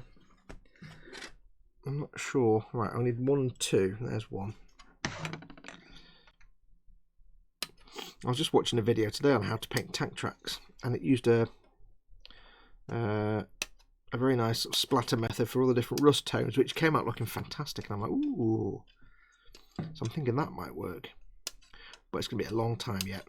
If you don't know what's going on with this, by the way, if you're not familiar, originally my plan was that I would do, this would be a video build series ongoing, like a proper partwork build series. And what I was originally doing was filming the build and painting most of it as the magazine suggests, and showing that in videos. And then for certain things, I would do a proper paint job, like named characters and stuff and vehicles, do a proper paint job and do a separate video showing how to paint it properly. So most of it would be like, here's how to paint like the magazine says, and every now and then it'd be like, now here's how to paint it like a proper grown-up. But everything got delayed, and that proved to be an absolute pain in the bum. And what I've decided, what's happening now is basically, the plan now is that I will spend the following months just getting everything built and ready, because I'm assembling issue 33, and I'm already up to like 60 something in the backlog. So I'm just spending time at the moment getting everything assembled and ready, and then when I've got everything assembled, we've had all 80 issues and we've got nothing else coming, I'll then start the painting process, and that will be, everything will get a proper paint job. Now I have obviously painted a load of Space Marines and Death Guard already. They will be completely stripped. They will have all the paint stripped off, and they'll be starting from scratch. And when it does come to filming, I'll just be painting everything properly. So it's going to be a while yet before we get back to any painting for this. So I've got a while to go. Yes, that does mean you've got to wait longer for Lieutenant Calcium. I know. So yeah, it's going to be a while. But then it'll be things like, I'm not going to have like, today we're going to paint the 5 intercessors, and then the next week, today we're going to paint these other 5 intercessors that came in the next issue. No, it's going to be one episode where we paint the generic Intercessor Space Marine, one episode where we paint an Inceptor, one where we paint Lieutenant Calcium. The next one we might paint a Plague Marine. Then we might paint a Poxwalker. We're not going to do an episode for every single individual issue of the magazine. We're going to split everything into the types of troops. So, like, you know, Plague Marine, Poxwalker, Champion, you know, Intercessor, Inceptor, things like that. And we'll do one of it. So I'll batch paint them.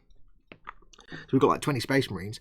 I'll paint one of them on camera properly, and the rest, obviously, you can assume they're painted the same way. So that's how I'm going to do it. Because it just became apparent that there's really no point at all to me. Oh, actually, I'll leave that for a minute. There's no point at all to me showing you how to paint it in the magazine, because the magazine shows you how to paint it like the magazine. And frankly, the magazine paint job is not bad, but it's not brilliant. And you can do much better. If you're following me to know how to do it, I can get you doing it much better than the magazine says. So, yeah. But I suddenly realised it's taken a lot of time up, and with everything else I need to be getting on with, I haven't got enough time. And there's no real benefit to showing it, to parroting what the magazine does.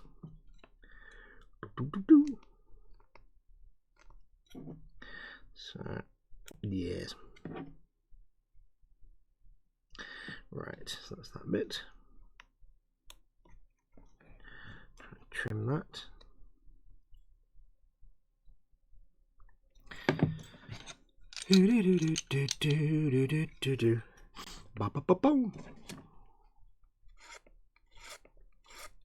But to go back to the original question, I don't know how I'm going to paint these yet. There's different ways you can do sort of metallic effects and stuff.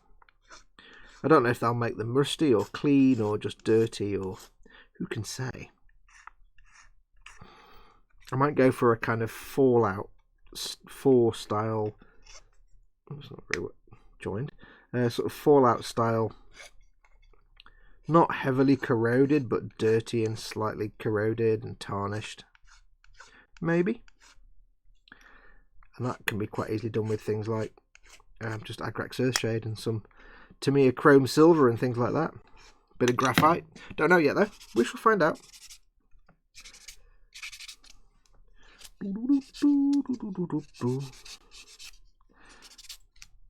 One thing I'm doing here, which I didn't do on the last one, is getting rid of these nubs on the top of the cylinder, but doing them, sanding them and filing them when it's together, so I can maintain the curve, so I don't get like one half up and one half down like that. I didn't do that on the last one.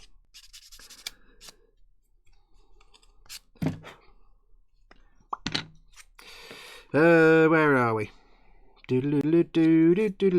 Furniture, says George. Furniture. Yoo-hoo glue, says Phil Lewis. Yoo-hoo glue, yeah, it's an old glue. Yoo-hoo. You can use Yoo-hoo. One of the uses for Yoo-hoo now, it's one of those glues that you can put on with a pin, but it makes strings everywhere. It's messy nonsense. One of the uses for things like Yoo-hoo glue now is to actually make drool.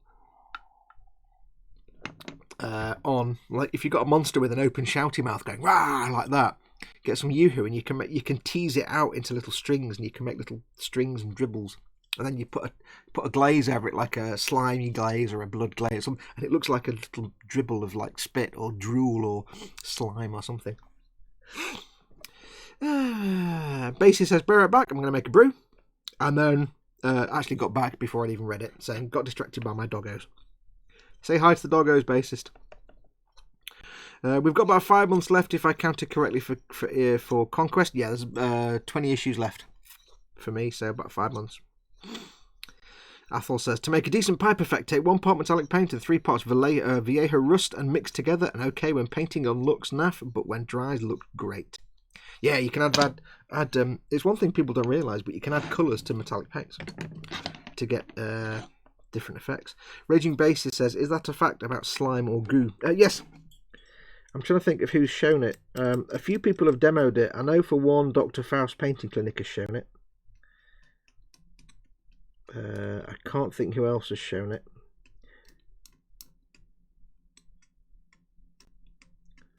But things like the Yoo-hoo, that kind of glue, I don't know specific brands, but that kind of glue can be quite useful. It's the glue you get between 2 pins and you tease it out like that, and it just makes strands. Well, I'm not fully... You have to do a little bit of YouTube research, I guess, but it's quite a fun little technique. It's easily overdone and easily done. Like most things, it's easily screwed up. Yeah, don't overdo it. It's kind of one of those techniques where if you do a little tiny, just like 1 or 2 drops, then the viewer looks at it and goes, his brain goes, there's drool there. But it just doesn't comment on it because it accepts that it's there and it's like a little detail. Sometimes it's better to do less than more. I should learn that when I do chipping. I never do. I always go in and think less chipping is better. It'll look more realistic. And then I go, and then I've got like a pizza.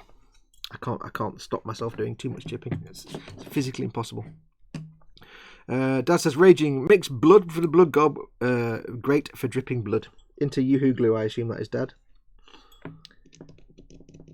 Yeah, some people get like a blob of glue and they'll mix in some ink or blood for the blood or whatever they want to mix in to colour it, and they'll whiz it around like that with a pin, and then they'll go and it'll make a strand. And if you get it right, you can do it. You can get a strand, and then if you get a slightly thinner glue, you can make a blob on there and make it like a. I can't remember the exact method, but there's a way of doing it to make a strand, and then you make the sort of the bit on the end to make it like it's a drip. All good stuff. PVA as well, I think you can use that for. Well, PVA is not quite as durable. Gaz Vickers said, I had Stabity on Friday. A toothpick got stuck under the wheel of my chair, impaled my foot under the pinky toe by around an inch. It's damn sore. I really wish I hadn't read that now, because that sounds like just the worst thing ever. Oh, that's like sticking pins in your fingernails. That's torture. Oh, not something I want to think about. Thank you.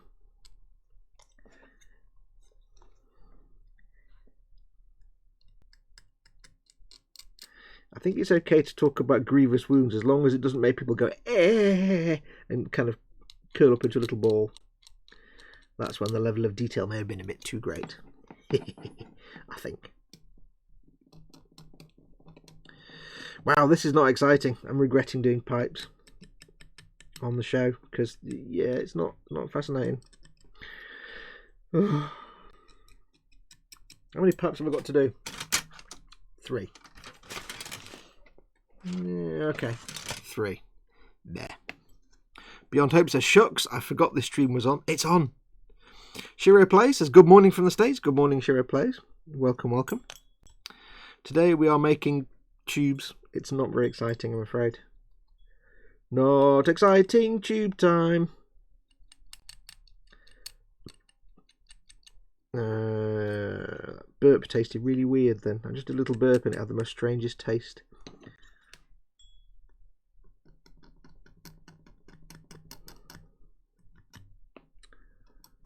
It was not a pleasant meaty taste, anything like that. It was just like, eh.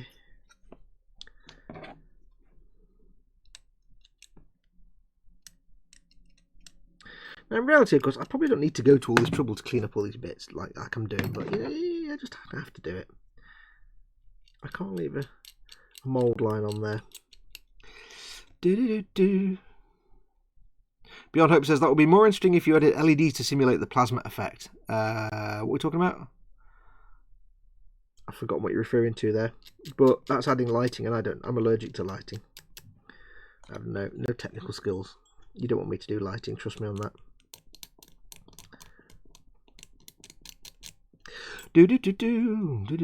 Try the Tempesta sounds instead. You did great with those, says ATTG. Yeah, don't talk to me about scions. Although, with the deep hatred I had of the arms on the scions, is tempered somewhat now by the deep anger I had with the arms on my deathcore. Yeah, that was not fun.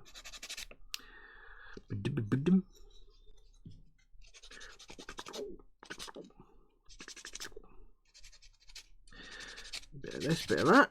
Get that in there. A bit woo, a little bit way.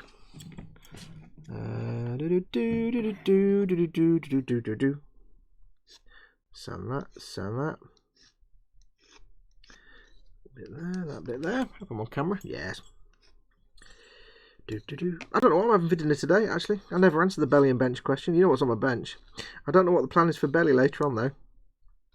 Although, given the fact I was getting some toothache, I said to Mama Fox, don't really care, as long as it's kind of soft. I'll be happy. you know, bit of toothache. I don't want to be eating like, you know, beef jerky and walnuts. You did lighting on the Eagle. Was it called the Eagle? Yes, I did lighting on the Eagle Transporter, but that's because somebody else, one of my followers, made the lighting kit for me. All I had to do was glue it in place with a bit of plastic card. That was it. So yeah, that was literally. I didn't have to do any thinking. And when I installed it into the cockpit, it really was a half-arsed, I'll just say, half-arsed, kind of Heath Robinson style, not very well done gluing in job. So, yeah. But if I had to actually make electrics, no. And I've said it before though, just because people might not know, but I'm always quite open, and I say that I'm a painter, not a maker. So anything that's just adds to the building part of the project, anything that involves, you know, construction or more building, it bores me. Like this part of the project is just not interesting to me at all. I don't mind cleanup because it's kind of relaxing, but the build part of any model is not the interesting bit for me. I hate it. I hate the boring. It's just boring to me. I'm a painter, not a builder, which is why I don't often do mods or anything, because custom stuff, because I've never developed the skills. Because I try and get the build part over as quickly as I can, because it really is just boring. And the thing with me is I have a very short attention span. I've got so many sort of half-finished projects that just stopped because something else shiny came along, and I was like, screw it, I'll start something else because this is boring me. So I'm acutely aware of that, and I try and navigate my way through projects that aren't going to bore me in the building part, because if they do, I'll just never finish them. Did you intend on doing it on the Falcon of 6 parts? Yeah. Yeah, the Falcon actually came with lighting. That D'Agostini Falcon had lighting. They gave you a lighting kit for it, so that would have been fine, because that comes with pre-made lighting, and that was part of the process. And they would have given you idiot-proof instructions, and they would have kept it fairly simple.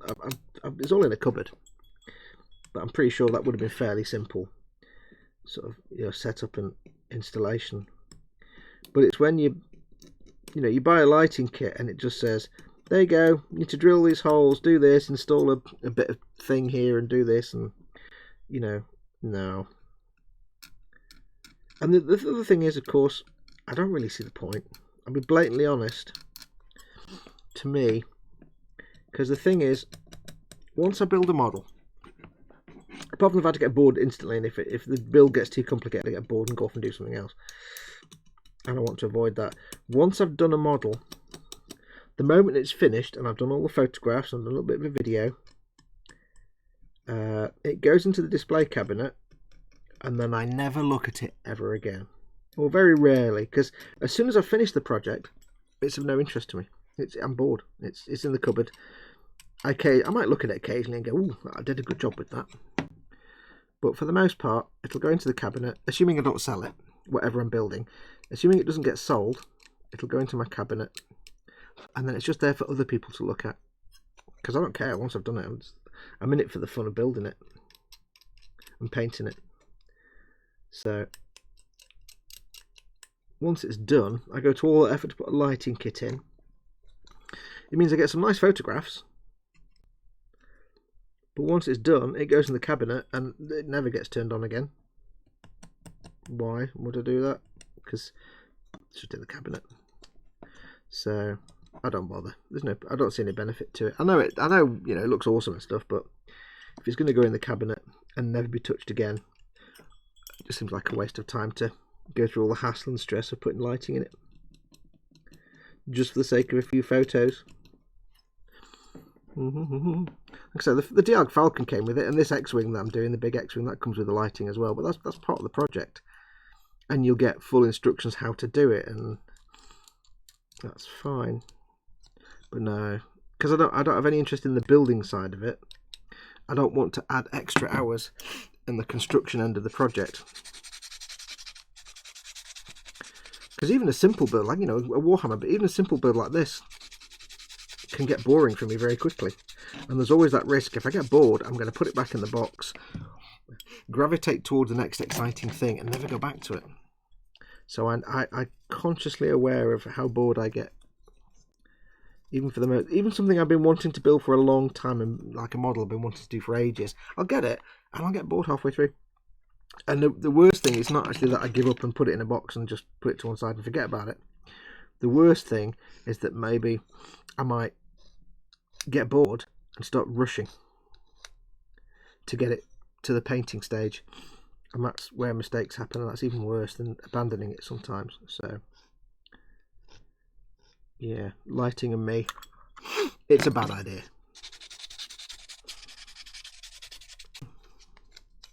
It's a bad idea. We don't come here for exciting, we come here for waffle and strangeness and stabity. Yeah.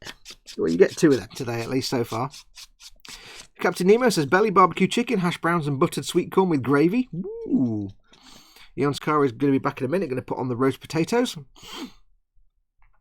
Can you name all of your half-finished projects? I haven't actually had one for a while, I'll be honest.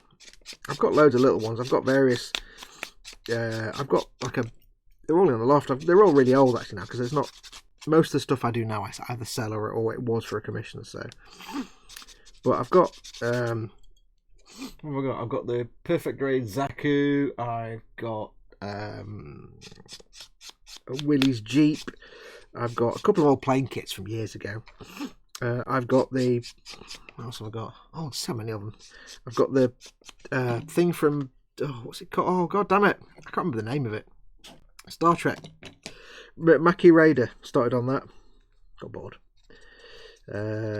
Various vehicles and World War II things and all kinds of bits and bobs.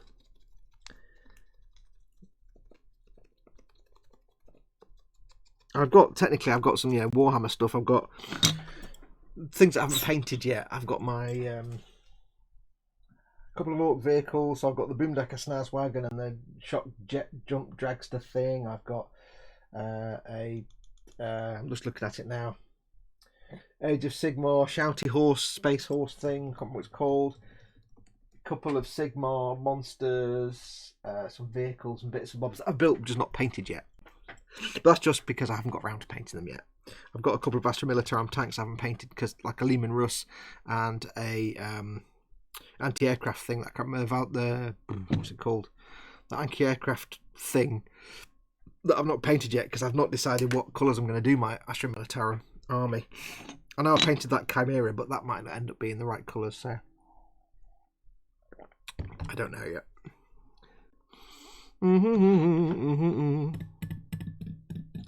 I prefer playing the tabletop games with the model rather than painting, says ATTG. The video games like Space Marine, Hulk, Deathwing and Total Warhammer are all fun too, but less social. Yeah, I've not actually played a game yet. I will do eventually. But I'm a model maker first and foremost, and then the gaming will come later on. I keep making things that I've not got the codex for, which is a bit special of me, really. Quano Man says, anyone know of a good white that will go through the airbrush? There is no such thing as a good white. They are all just absolute arses. Doesn't matter which white paint you choose, they'll all be a pain in the bum. Just try not to go over a black primer coat. Try to prepare, if you're painting something white, either brush or airbrush, then prepare it with an undercoat of something that isn't black or bold colour in any way. Prepare it with a light neutral grey colour first. Don't just go whatever colour your primer, especially if it's black. Never ever ever paint white over black. Just don't do it. Don't do it at all ever. You're just sadness. Go for a neutrally grey kind of colour. But yeah, there's white's always a bit of a pain. But I would say, Tamiya whites are quite good. Tamiya flat white, XF2, or is that XF1? I can't remember now. That's quite good. Quite durable as well, because it's technically a lacquer, not an acrylic. Some of the Vallejo whites. The Vallejo game colour white, I think, is quite... Is it game colour, or is it just the regular colour? I can't remember. It's quite good. But whichever white you spray, you're going to have a challenge. The best way I found to airbrush white is to make sure you're over a neutral colour, like a light grey. So if you've got a dark colour primer, whatever colour it is, start off by doing something that's not white first. Work your way up towards white. Do a coat of like a, even if necessary, say you've got black primer, do a coat of a medium grey, like a sort of sea grey colour. Then when that's dry, go over with a lighter grey again. Work your way up to a nice sort of neutrally grey. It's almost white, almost like the Tamiya grey primers. The rattle can primers, they're quite a nice light, but they are quite very light, so yeah, work your way up to them and then go with your white. And a handy tip for you, if you are using a very light coloured primer or even a white primer, handy tip, if you try and paint white paint over a white primer, you just suffer, because you'll be like, hang on, which bit have I painted now? If you're using a white or very, very light coloured primer, handy tip, if it's an airbrush primer, handy tip, mix the tiniest amount of red into the primer, and it'll be the ever so slightly lightest pink in the world. Just a tiny drop to make it just not quite white. And that way you'll quite easily see which bits you've painted white and which bits you haven't. But the real trick is when you're painting white through airbrushing white over anything, go slowly and do lots and lots of mist coats. The problem a lot of people run into with white is because it's so transparent. Same with yellows. Yellows are also bad for this. The problem a lot of people run into is they do a coat of white and it's still transparent. So they do more and it's still transparent, and they do more and then they go for a really thick coat because they think maybe there's nothing coming out my airbrush, and they do a really thick coat and then they do too much and you get runs and you get that kind of shiny glossy paint because you put a massive thick layer on and it can't dry correctly. The surface tension's all wrong. So I would say build it up slowly in very light misty coats, even if it takes 10 coats, because don't forget, if you're doing any kind of pre-shading, you're going to have to do that anyway. So build it up slowly in thin misty coats and expect it to be transparent, and it'll take a lot of coats. And that way, if you build it up with the misty coats, you get a nice, eventually a nice solid white layer, or where you want it to be solid white, you get a nice sort of dense white layer. There's lots and lots of coats of thin white paint. You won't have got runs, you won't have got any splotches or anything like that. It'll just look nice. But do avoid the temptation to go thick coat because you're not getting the coverage. Because like I say, all you'll get is sadness. I would avoid Ammo by Mig paints because they're finicky at the best of times, so I didn't white into the mix for that. Yeah, bit of a pain. So look, Beyond Hope says, Belly will be a microwave jacket spud with cheese. We've got some of those in the freezer. Ooh. Add some beans, yes. Bench depression as I try and paint Thousand Suns, Spaced Out Marines and the Untamed Beasts Warcry band. I'm bad, and I mean really bad at it. There is a tutorial on Warhammer TV on how to paint Thousand Suns. Not as hard as you think. We're doing food and bench and belly again. I don't quite know why. Osric says, Belly spaghetti bolognese, bench priming a float plane in an aircraft carrier. Cool.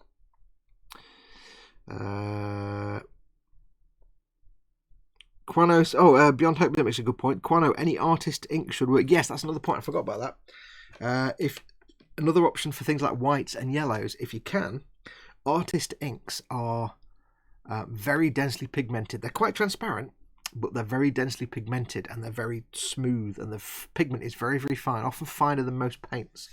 The problem with white paint often is that the pigments they use, they're kind of chalky and powdery because then that's the nature of white paint. So that's one of the reasons that white paint can be such a pain. So yeah, artist inks, if you want bold like whites and bright yellows, you can use inks. They're very, very thin, or even just not, artist inks like that. That's a black ink. Or even model making inks, you can spray them on, they'll be like a glaze and you have to build them up, but they will give you a nice smooth finish. And because the pigment's so dense, although they start off transparent, you can quickly build them up into an opaque layer of paint. So yes, forgot about that. Good call, Beyond Hope. Do you mean a Wyvern anti-aircraft unit, Foxy says Athel? Yes, I've got a Wyvern in I've got my Crusader case over there, and in it there's jammed in the bottom a Wyvern and a Lehman Russ, which I've got to paint. I will have my Baneblade eventually, so I've got that to build. And I will have the Death Corps of Krieg Macarius Vanquisher that I need to build.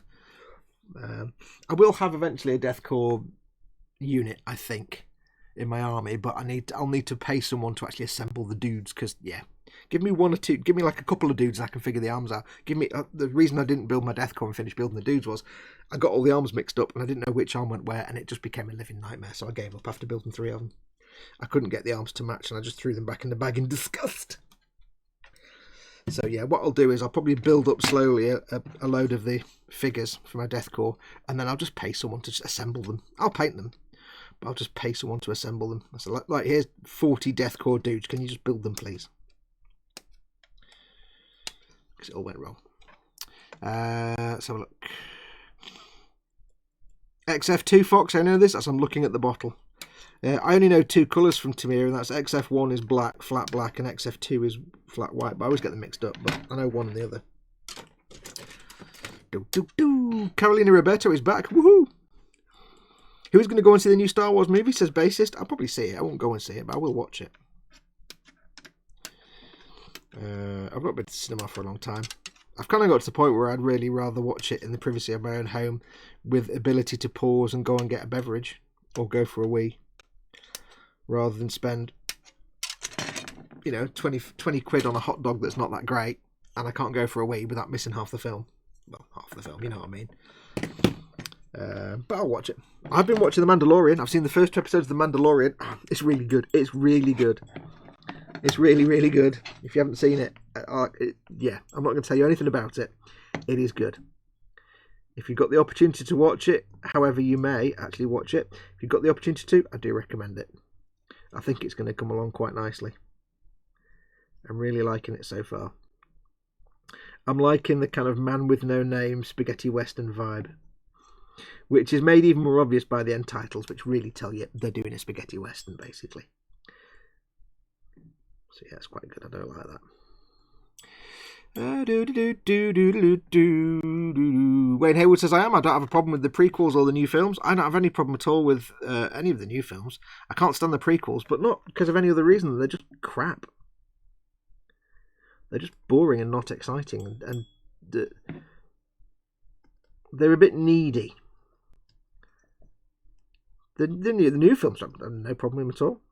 It's just more Star Wars, and never a problem with that. But the prequel films, they're just crap. They're just boring. They're not interesting at all.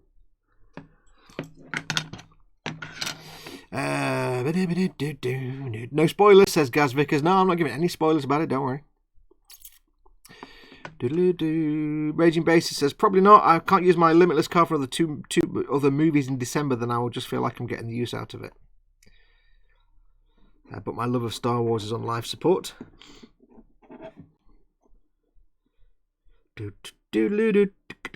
Beyond Hope thinks that Rogue One is a good Star Wars film, but he classed that as acceptable, but he doesn't really think much of Force Awakens. I'm passing on all the rest. I think they're fine. I don't necessarily like emo black hair dude, gothic Vader clone wannabe, whatever his name. I can't remember his name. Kylo Ren. I can't stand that character. But hey, it's more Star Wars. It's all gravy. I actually liked the Solo movie. I quite enjoyed Solo. It was a nice heist movie. I quite like that.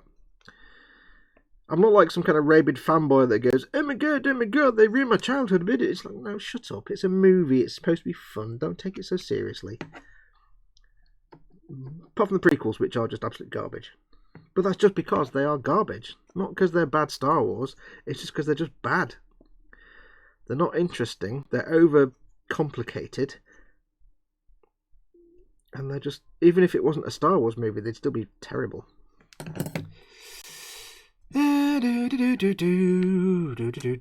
Raging Bases, did you watch it on Disney Plus?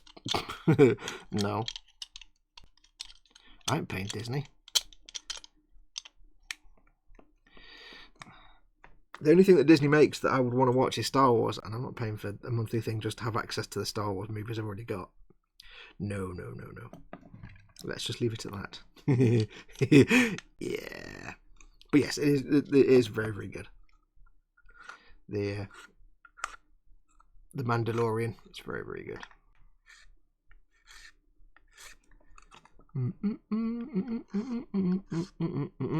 Lewis Williamson has. Everybody in chat just needs to stop now and read this comment from Lewis Williamson and process it for a minute. Because Lewis Williamson says, I've never seen Star Wars. I can't. There's no. My brain just doesn't. I can't process that. I can't process that at all. I just really can't. My brain cannot. I don't. I can't.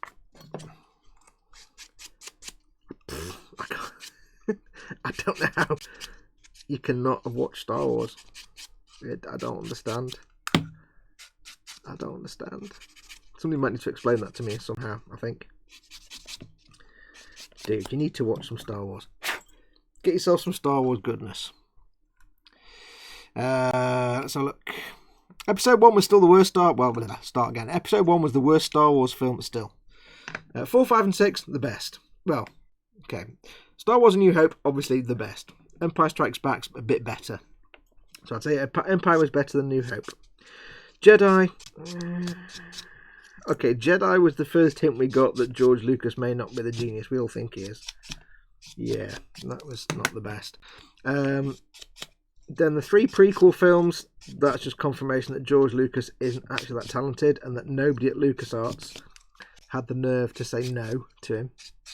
That was the big problem with those 3 films. He had too much creative control and nobody had the balls to say, actually, George, you know, that's a really stupid idea. I think if somebody had the nerve to tell him that and not just say yes to everything he suggested, they might have been good films. So, yeah, the 3 prequels, 1, 2 and 3, are just garbage. Can't watch them at all. I just cannot watch them. And then the latest films, they're all good. They're all fine. There's nothing wrong with them at all. 4, 5 and 6 are still the best. Well, 4 and 5 are still the best. Jedi, it's all right. I mean, it's still the characters you know and love, but yeah.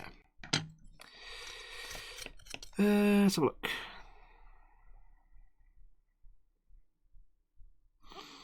Talking of Star Wars, says David Sanderson, they needed a filler episode between New Hope and Empire Strikes Back. I want to know what happened to Vader. I think they probably have in the extended universe fiction, which no longer is valid, or like comics and stuff. I think they probably did go cover that at some point, but I don't know. I'm not sure. Shiro Play says, currently trying to finish up a goof at Gunpla. Very new to this hobby and wanted to paint the mono eye instead of using stickers. I'm so bad at using brush for this eye. And Django says, Shiro, for mono eyes, I recommend always using the sticker. Absolutely. Yeah, if you're not doing any kind of lighting, always go for the sticker. Even if it's not a metallic sticker, like sometimes the mono eyes just a little pink sticker.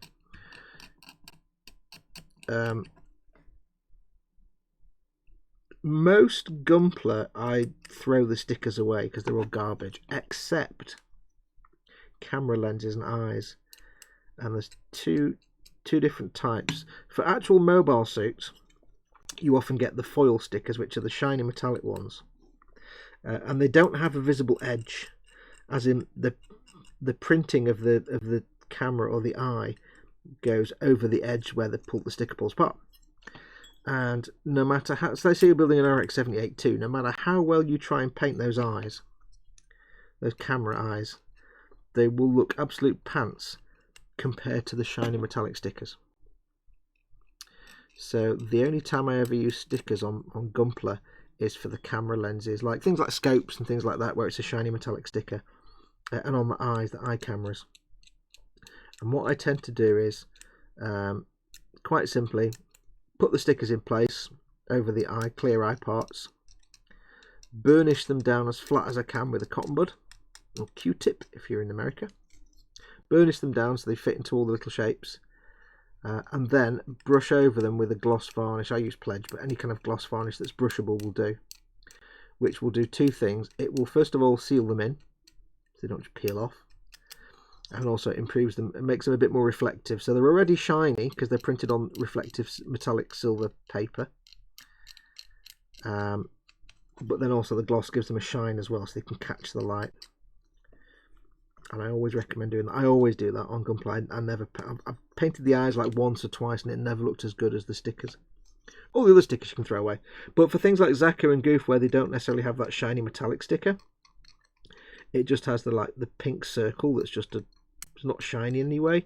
Still use that anyway. Because it's always just, unless there's a lighting kit or you've got lighting in the model where you want it to be clear, it's never going to look as good as just plonking a sticker on there. And again, if it's let's say a Zakku and it's got the not shiny stickers, you can still go over it with a little brush over some gloss varnish. Again, just to seal it in, and it will give a little bit of a shine. But keep in mind, of course, in most Zakku, once you've all painted up, you're probably not going to see it that well anyway, because it does tend to end up in shade. But yeah, always use the stickers for cameras and eyes. It just looks better.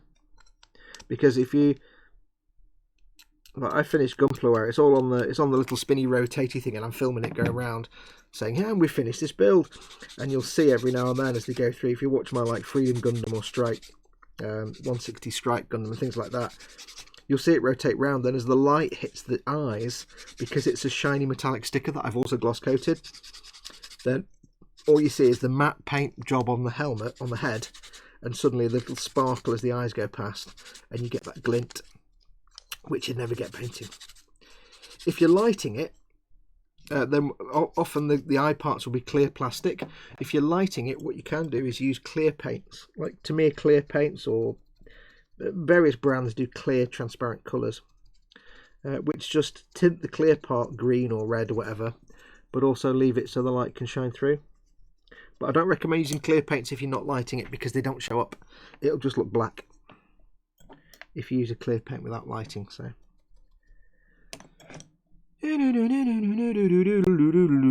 chat has jumped, so I may oh, Kevin's in. Never fear, the God Emperor is here. Rejoice, minions. Yes, look, he's still there. Nobody's getting his health down much.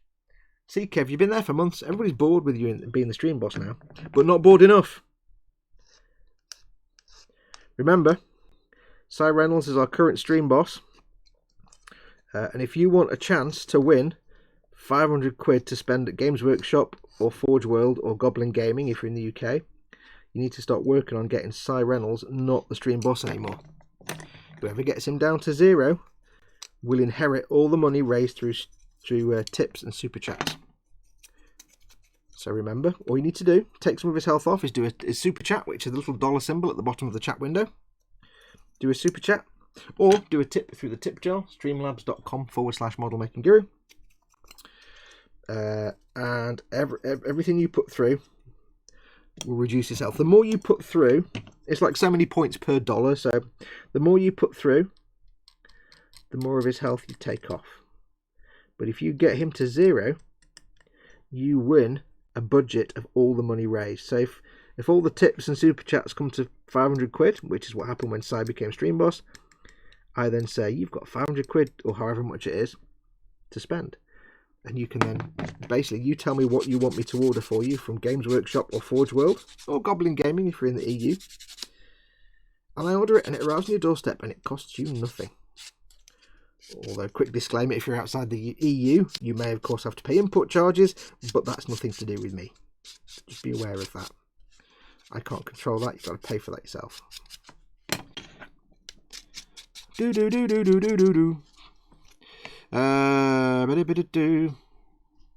Bassist, hey Kevin, by the way. Bassist says, here's a question, what's on everybody's Christmas list model making stuff wise? I don't know. I don't know. There's lots of things I want, but I wouldn't ask anybody to buy them for me.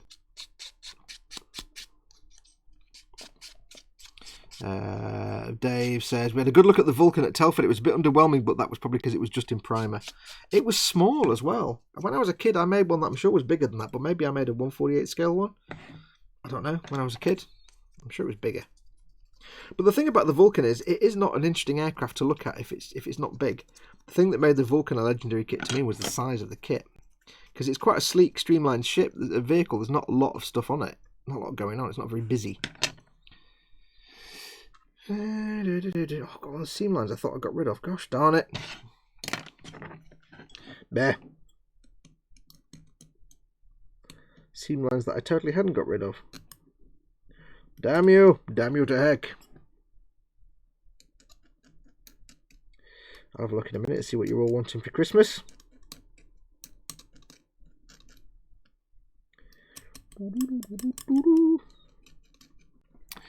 Right, seam line, that's not there, that's there, good.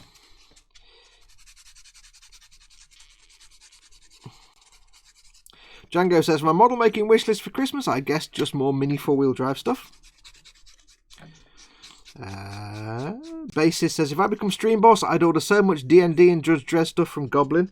Well, you got to put your money where your mouth is, buddy. That's the thing.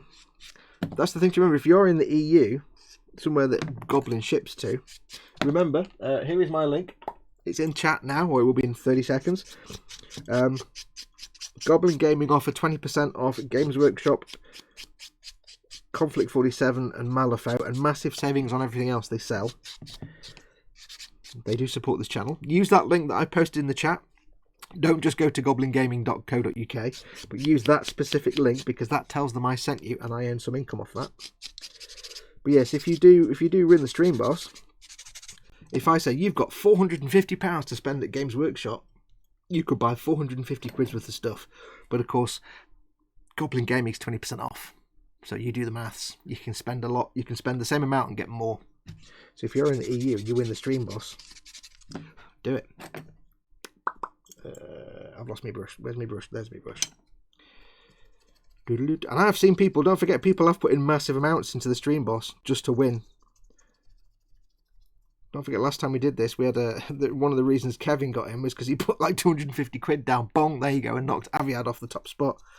But he spent 250 quid and got 500 quid of the stuff. So, hey, it's worth it. You don't just need to put $1 or $2 down. And like I say, I'm not making any money on that at all. I'm all the money that's raised through the tips and stream chats, tips and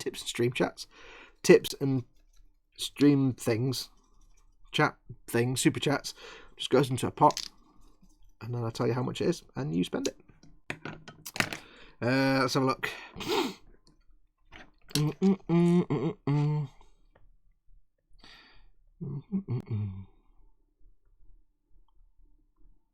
I'd get the entire range of Death Watch and then some, says a TTG. Yeah. Honestly, I need to make a list and send it over to you through somewhere, but this is just in item numbers. I don't know what I'm talking about there. Yeah, put the link for Goblin Gaming in there. Make sure you use that link, not any other link. All I want for Christmas, says Beyond Hope, is the new Necromunda Dark Uprising set. I was talking about it on with all the different tubes and platforms, great furniture and like buildings in that. And the new Sisters of Battle set. Plus paints, glue, more GW stuff, and lots more. So basically all the things is what you want. Phil Lewis would like the new 172nd Eagle, but I can't see us getting that till New Year. Bassist is buying himself an airbrush. My folks offered to buy it for me, but that's a lot for them. I can't ask them. Well, that's nice of you, dude. I like people who actually say, I'd like you to buy me something, but I'd rather you didn't, because you can't afford it. I like people that do that.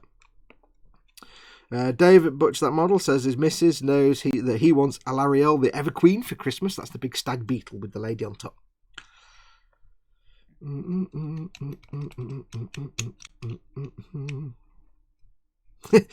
Simon Reynolds says, for Christmas I want a second Warlord Titan. Simple, right? Wait, you've got a Warlord Titan already and we didn't know this? You kept that quiet. You didn't tell us you had some big fat resin. Have you built it or is it just still in the box? And if you've built it, we need to find out all about. We need to know about this. We need to know your experience. And if it's like been a few years, you do realise, of course, those moulds are old by now, dude. However difficult the build was then, it'd be twice as difficult now.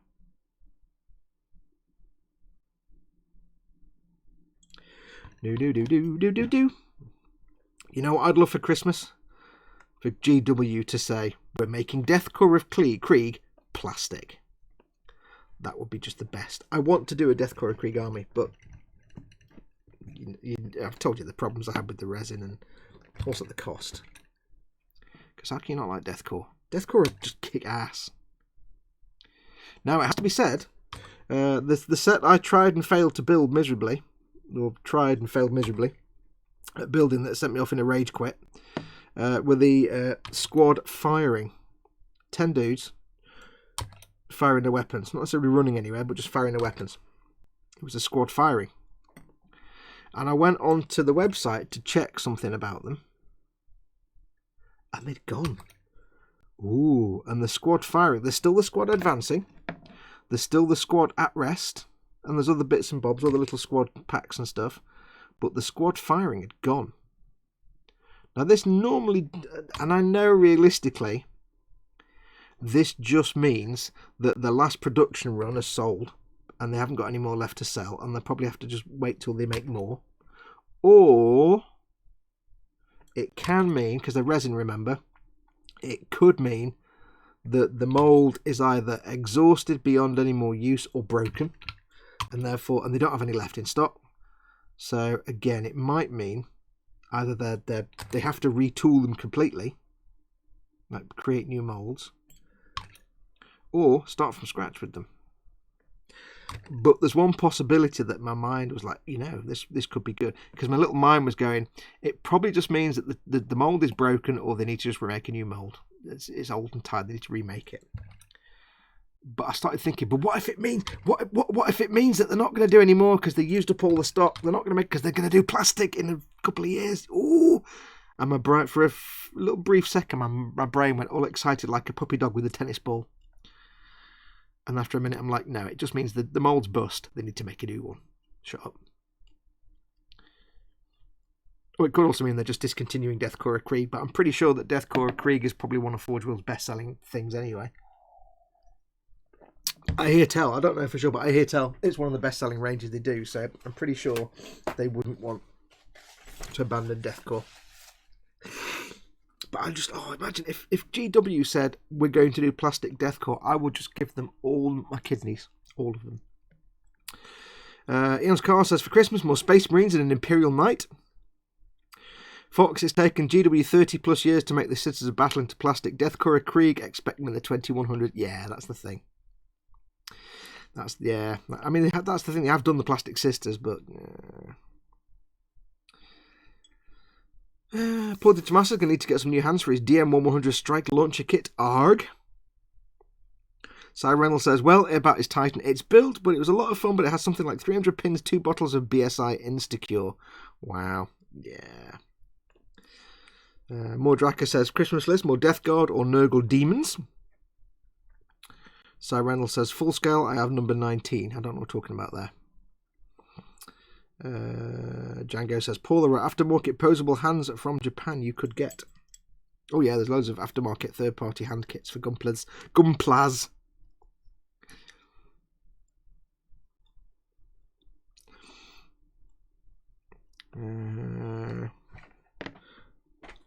Yes, if I was going to ask someone for something, I don't know what I'd ask for. I'd probably say Deathcore stuff. I would never actually ask anybody, because it's 10 guys is 45 quid, so it's stupid. But if somebody said, I don't care what, I'll get you some stuff, I'd be like, well, get me some Deathcore that I can later on pay someone to make for me. Yeah. Right, we have, what time are we on? It's 5 o'clock. Let's have a look. 8 and 7. I'm getting quite carried away with this now. I just adjust myself a little bit. Wayne Haywood says, Christmas list includes Judge Dredd miniatures, starter set, and X-Wing CR90 Corvette. Gaz Vickers says, Imperial Guard, I'm abandoning the Space Marines. Yeah, I like Imperial Guard. My own personal army, I think, will be a lot more Imperial Guard blob troops and stuff than Space Marines. Space Marines are fine, but, 8 and 7 I want. 8 and also 7. Which is that one. But then I see, of course, Imperial Guard includes Deathcore. Woo. The only reason I like Deathcore is because they've got big floppy trench coats and they've got like gas masks and they look awesome. 7 I need as well. 7. It would be awesome if GW actually turned around and said, we're going to do more Imperial Guard. We're going to update our Imperial Guard because they're all 1 billion years old. And here's a whole load of new packs of Imperial Guard. Because that'd be cool. Because we've only got like 5 or 6 different units and stuff. Simon Reynolds says, Fox is hopeless. I literally had to nag him like a parent just to decide on something he wants for the Boom Hut Secret Santa. It's because A, I'm British, so we don't like asking for stuff. Well, not some people. Those of us with standards. I'm British. I don't like asking for things. I don't like asking. It's just weird. It's like when people say, you go to an interview and they say, how much would you like to earn? I'd be like, don't ask me how much I want to earn. I'm going to say like 75 grand, but then I feel like a heel for doing it. So you can't ask me that. What's your target wage? I don't know. I'm just never comfortable asking people for things. Because I don't know, what people find expensive or what's a reasonable amount. So I don't like to ask for stuff. So Cy really did have to beat me sensible across a series of messages and emails to sort out. Because for the Secret Santa, you have to say what sort of thing you're looking for. So then, if he gives me to someone, he can say, "You've got Fox, and he's looking for this kind of thing." But of course, I don't know what budget people are working to, and I don't want to say. Part of my brain says, "Please send me all the expensive Deathcore tanks." That'd be great. But then part of me is like, yeah, you can't do that. So I don't know. I'm trying to pick things like saying, I want this, I want Imperial Knight, or I want this. And I even felt bad saying, listen, you know what? Just put me down for that little sort of pack of 5 Imperial Guard that cost like £6. That'll do. That's fine. I'm not greedy. It took him like a week to get that out of me. So I can't remember what we said. We settled on something else. I don't know what we settled on in the end. I can't remember. But yeah, I'm just not comfortable asking for things. I've never been that way. Somebody says to me, what would you like me to get you? Unlimited budget. I'll buy you anything you want. What do you want? I'd still be like, can I have this little £5 thing, please? Because it's just not. It's not who I am. I don't like to do that. I mean, there are plenty of people out there that if you say to them, doesn't matter what price it is, what would you like? And they'd list all kinds of stuff and not feel, anything about that. They'd just be like, I want this, this, this, this, this, this, this, this, and this. And you'd be like, wow. Hello. But I'm not like that. I can't. I'm always uncomfortable when somebody buys me something. And it's actually, when people send me stuff through the post, like food and things, or people send me kits and things, like you get my mystery package times videos, and people send me gifts and things. And although it's absolutely fantastic and I adore it, especially when it's like, Korean death noodles and stuff, and things I can eat and fudge, although I'm really, really grateful, and it is awesome, it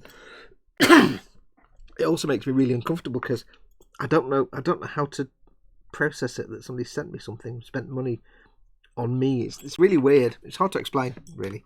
I'm British. That's about it. Dave says, I'm looking for a Jar Jar kit just in case I get Fox in the draw. Oh. Gaz Vicker says they need to bring back the... It's jumped. It jumped. It really has jumped. Oh well, I'll never finish that. I can't find that again now. Oh, there. I need to bring back the Valhallans and the Desert Raiders, at least in the Pretoria Redcoats. Woohoo! Colin's in, Festa 67 Workshop. Welcome, Colin. Another one of your mods. Welcome, dude. Glad you could make it. Katachan Dungle fighters are fairly decent. Mordin Regiment and the Cadians are pretty good too. Deathcore look too complicated for me. My friend asked me, Raging Basis says, my friend asked me what I wanted for my birthday one year and I gave him a list of very cheap things. And it was a pack of miniatures and I love them. Got a great creature from it. There you go. Cool. Simon Reynolds says, that's the point actually. The Boom Hut Secret Santa closes today at midnight. Gifting assignments will be sent later this week. I'll accept the late entries till the 24th of November once I've sent everything out.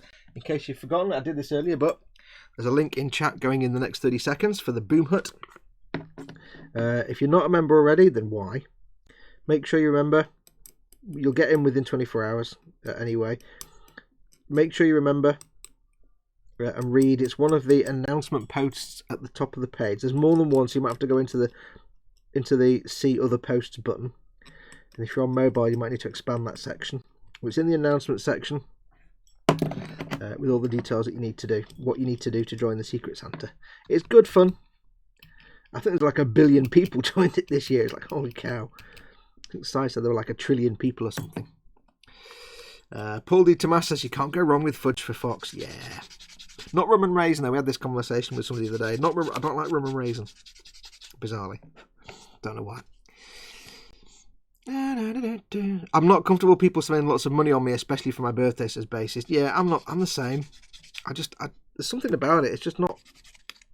I'm happy to give things to people, to give gifts to people, but actually getting gifts, it's never comfortable with it.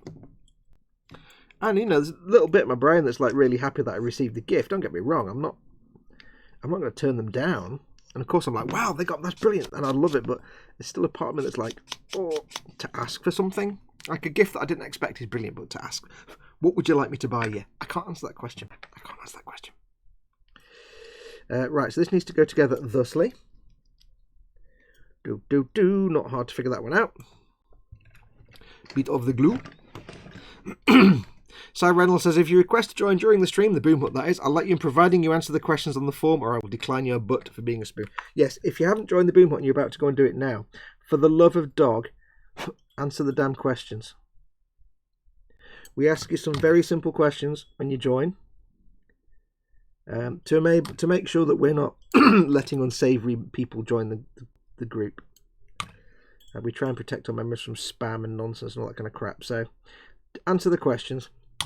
If you don't answer the questions, it may delay your application being approved, or we may just ignore it and wait for you to submit again with the questions answered. They're not hard questions. They're just things like, do you agree not to be a complete tool? Things like that. Dead simple. But we do have an open door policy. We'll kind of let anybody in. We'd rather let everybody in and sort out the ne'er-do-wells later than not let anybody in and have like 5 members. Festus says, sweet segue. We all know it takes just a widge to make Fox happy.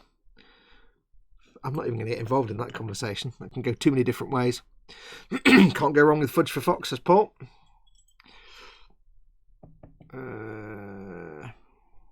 If you're not a member of the Boom Hut, says Eon's car, you're a plonker. Do join. I hate what people ask what I want for birthday or Christmas. I'd rather have a surprise, says Captain Nemo. Paul D. Tomas says, get some Canadian maple fudge. Canadian, eh? Gross Model says, are you unsavoury? ATTG says, no, I am sweet. Chris says, I'd rather get nothing than some useless tat. Yeah, I mean, again, being really honest, there's always the times where I'm not comfortable saying I want this and I want that. But there's always times where someone will buy you something that is just useless tat. I mean, just like... I've received stuff at birthdays and Christmas, and it's like, the hell am I supposed to do with that? It's just like, like you get the mug with the handle inside. It's a funny little joke, but it's totally useless. Or little things, and you're like, it just goes on a shelf and they're forgotten about and never used or gets thrown in the bin. It's like, really? I don't like asking for stuff, but I'd agree. I'd rather get nothing than something useless, little bit of nonsense that's absolutely no use whatsoever. Do. Right, these 2 pieces. I hate these pieces. 2 pieces.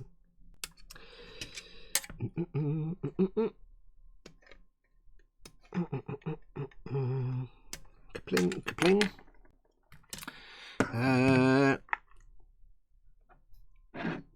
Gaz Vicker says, wait, what? I got in and I'm all shades of unsavoury and a giant tool. Some would say a bag of tools. I'm saying nothing. Useless tat like a Liverpool strip, says Gaz Vickers. Dad's just quietly spooling up. Wait for his comment. Or a Justin Bieber CD, says Django. That's not useless tat because you can use that as a coffee mat. I always buy myself gifts for Christmas and birthdays to make sure I get what I want, says Wayne Haywood. Yeah, I mean, that is one thing. It's almost a case of when it comes to things like birthdays and Christmas, I'd actually much rather somebody just gave me the money. Because then it just means I can pull it all together and buy what I want, rather than people out of the kindness of the heart buying me stuff and me going, that's brilliant, thanks, and then thinking, I don't have any use for this. It's actually much easier to say, do you know what, whatever you're going to spend on my birthday present, just give it to me as cold hard cash. Or PayPal it. It's much easier, because then I can actually make sure it gets spent on something I do want. Because there's nothing worse than, a gift from someone that just gets put to one side and ignored. And forgotten about forever.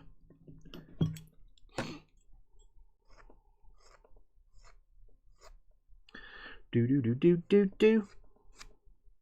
Because that's just a shame. Then it's just not only is it a gift that's unloved, it's somebody's wasted that money. The person that the goodness of their heart has spent that money on you, and because it's not something you wanted, that money's just gone to waste.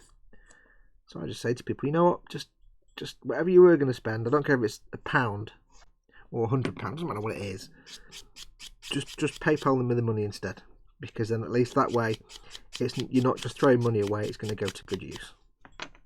Much better that way. So yeah, for my Secret Santa, just send me an envelope full of cash. That'll don't send me an envelope full of cash.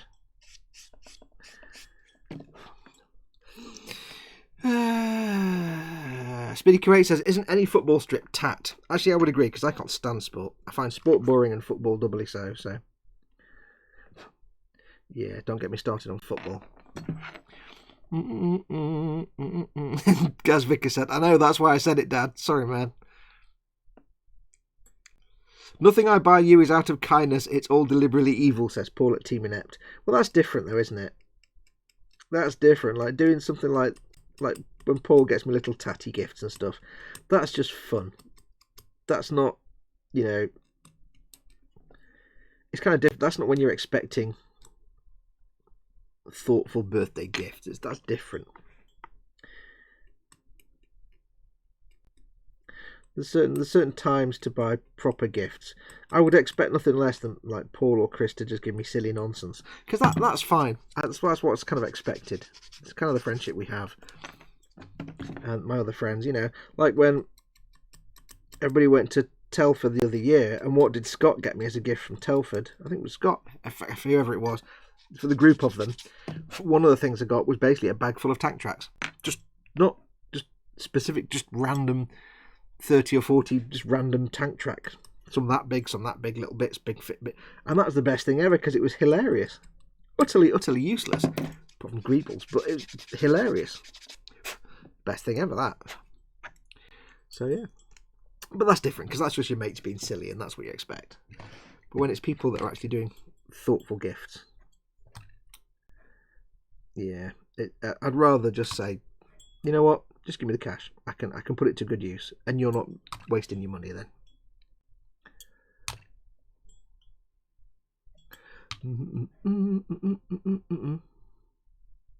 Especially when it's someone that hasn't got a lot of money, and they buy something and they think they're buying you a really lovely gift, and they're like, they're really excited to watch you unwrap it and stuff, and it just turns out to be something, and you're like, I have no use for that, and it's. But they've spent a lot of money, or what to them is a lot of money.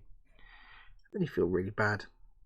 So yeah, just give money. It's much easier. Everybody's happy when you give money.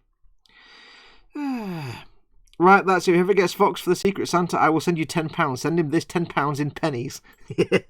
Yeah, half pennies if you can still find them. Let's have a look.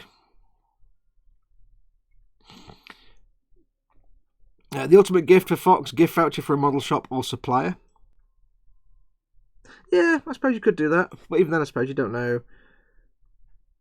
No, there's nothing wrong with that, I suppose. The vouchers are cool. Quanaman's playing, welcome Quanaman. He's playing Fallen Order. He just nicked an 8080 and now he gets to drive it. Woohoo! Paul says, actually, that 24 pack of Kit Kats was me being nice. Now, you see that food, you're never going to go wrong with food. Let's be honest with that one. Food is never going to be a problem, because that always gets used well. So you can't go wrong with food.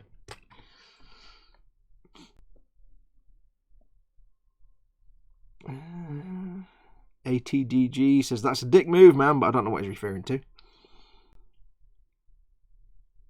Simon Reynolds says, I'll rig up some kind of speaker thing that when open will play Model Making Guru saying, just send me cash for Christmas, £10 in pennies, enjoy. Yeah, wow, such a tool. Gaz, what's going on?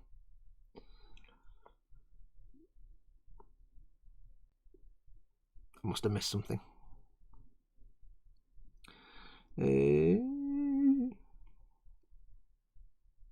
Right, I'm not sure what up to. I think I'm up to date with the chat. I'm fully expecting to get bottle caps, Tupperware, and random bits of sprue for Secret Santa, and I'll love it, says Cynical Steve. Of course he will, because that's what Steve does. He makes scratch build things out of scrap and junk and garbage. That'd be great. Right, everybody, get all your empty milk bottles and bits of plastic tubs and stuff. Because, I mean, look at this. This is the brush off my plastic magic glue. This is the spare brush that comes in my plastic magic glue bottle. To Steve, that's a rocket thruster. That's an engine nozzle. Great. I wish I was that creative, but I'm not. I can't do that. A Jar Jar bust, says Gaz Vickers. You know, when I said about like spending your money on something that's not going to get appreciated. Yeah. Right. We've still got little bits to do. What I'm going to do, I've got loads more to do, but it's a slow process doing all these, and it's kind of tedious. I think I will call it the show there. My tooth's giving me a bit of jip. Remember at the start. If you were here at the start, I've got a bit of toothache today, and it's giving me a bit of jip. So I've soldiered on for a couple of hours. But I think we'll call it a show there. I'll probably carry on with this. So next week, what's next week? After we do these, the next one we have is Death Guard Villains, which actually come on a grey sprue, not a green sprue. Death Guard Villains. So I think that's what we'll be making next week. Some Death Guard Villains. Paul D. Tomasa says, does Fox still have the Jar Jar figure I sent him? I've got all of them. I've got the one that's like an action figure. The other one that's like an action figure. I've got the one that's frozen in gleaming carbonite, which is brilliant. I've got Jar Jar Thinks, which was a 3D print from Paul and Chris. I've got all of them. I just haven't painted any of them yet. Yes, so we'll be doing some villains next week. I'll get this finished later on today, I think. Don't forget, of course, although my show is finishing now, Chris's show is on at 8 PM. Chris over at Gross Models, one of your lovely fluffy mods, does his own Warhammer show of 8 PM of an evening. I've forgotten what he's working on now. I think he was doing the weird knob. I think he was doing that. I think it was. I can't remember. Anyway, he's got his show tonight at 8 PM where he does his Warhammers. So do make sure to go along. Gross Models. He's done the last couple of comments were from him. So go along at 8 PM. I'll be there in the chat most likely, unless I'm making dinner. So do go along and watch that. And don't forget, of course, tomorrow night, Monday night, is eModels live show night on the eModels channel. So me, Chris, Colin and Ted will be doing that. Now, at the moment, I'm working on the Sazabi. If you remember, I'm doing the Sazabi Patreon reward bill for George. Lovely, lovely George in chat. That was going to be a Patreon exclusive video build series. However, I'm so far behind on it, and I'm so angry with myself for being so far behind on it, that I'm not filming it now. I'm just doing it. I'm just getting on with it. So that kind of video build series, you can kind of assume that's stopped now. I just need to get that Sazabi done, because George has been waiting for a billion years and it's not right. So I'm just getting that done. I'm not filming it. I post up pictures every now and then. So I will be posting up the next X-Wing part work video for patrons tomorrow or later on this evening. After a week, that'll go available to everyone, so that'll be probably the next video you'll see coming up. I will, of course, post up Conquest stuff as well as it comes up. But until that Sazabi's done and dusted and the Falcon starts, the only content you're going to see from me is the odd bit and bob and this stuff and the Warhammer Conquest and the X-Wing videos. So do bear with me. I know you're not getting a lot of content from me, but I just need to get that Sazabi done and dusted. There's a lot of work to do on it yet, but I need to get it done and off to George, because it's not fair. He's been waiting forever, and for various reasons, it's massively behind. So that's what my weekdays are getting focused on. So tomorrow night, e-model show, and then a week after that, you'll get the next X-Wing thing. You might get something before then if something else turns up, obviously, but we'll see. But anyway, where are we up to? Right, so 3 hours results in what? 2 pipes? I didn't pay for anything, but I still want my money back. Hey, 3 very good pipes, 2 cap ends. I'll have you know. But I've been entertaining you while I've been doing. I mean, this would have taken me this. I say that it would have taken me this long to do this anyway, because I'm so slow. But anyway, yes. So yes, that'll do us for today. So thank you very much for watching. Do take care of yourselves. I shall see you all at Chris's show tonight at 8 PM. Until next time, though, don't forget, of course, always thank you massively to my patrons who keep this channel going. If you want to help this channel out directly, you can have a look at becoming a patron. The link is down there. It's patreon.com/modelmakingguru. I do love my patrons to bits, and they do basically pay my wages. The majority of my income, which is, I do this as a job, the majority of my income is from my patrons, who they keep the lights on and everything else. So massive thanks to them. And don't forget, of course, the usual support companies, emodels.co.uk for all your model making needs, and Goblin Gaming for your tabletop model making needs. All the links in the description below the video. Massive thanks to those two companies who keep this channel going as well. And don't forget, if you want to get stuff from Goblin Gaming, you can use the link that I'm about to put in the chat there. The link that's in the chat or underneath in the description below, use that link and not any other link, and that will tell them I sent you, and I'll get a little bit of commission from that, and no extra cost to you. So do have a look at those. But until next time, I've just realised, yes, I have no giveaways. I have forgotten the sticker, so I do apologise. I totally got carried away. We'll see if we can cram them in next time. My apologies. But yes, until next time, I shall say, take care of yourselves. Go make something awesome. And I can hear the ice cream van, but that's not something I need to eat with toothache. That's the really bad. Why does the ice cream van come around in November? What? Why would I have an ice cream van in November? He knows it's cold and wet outside, right? Weird. Anyway, that's going to do us. Take care. See you all next week. I'll see you all in a few hours for Chris's stream. Until next time, adios. I've got to remember which buttons to press now. Adios, amoebas.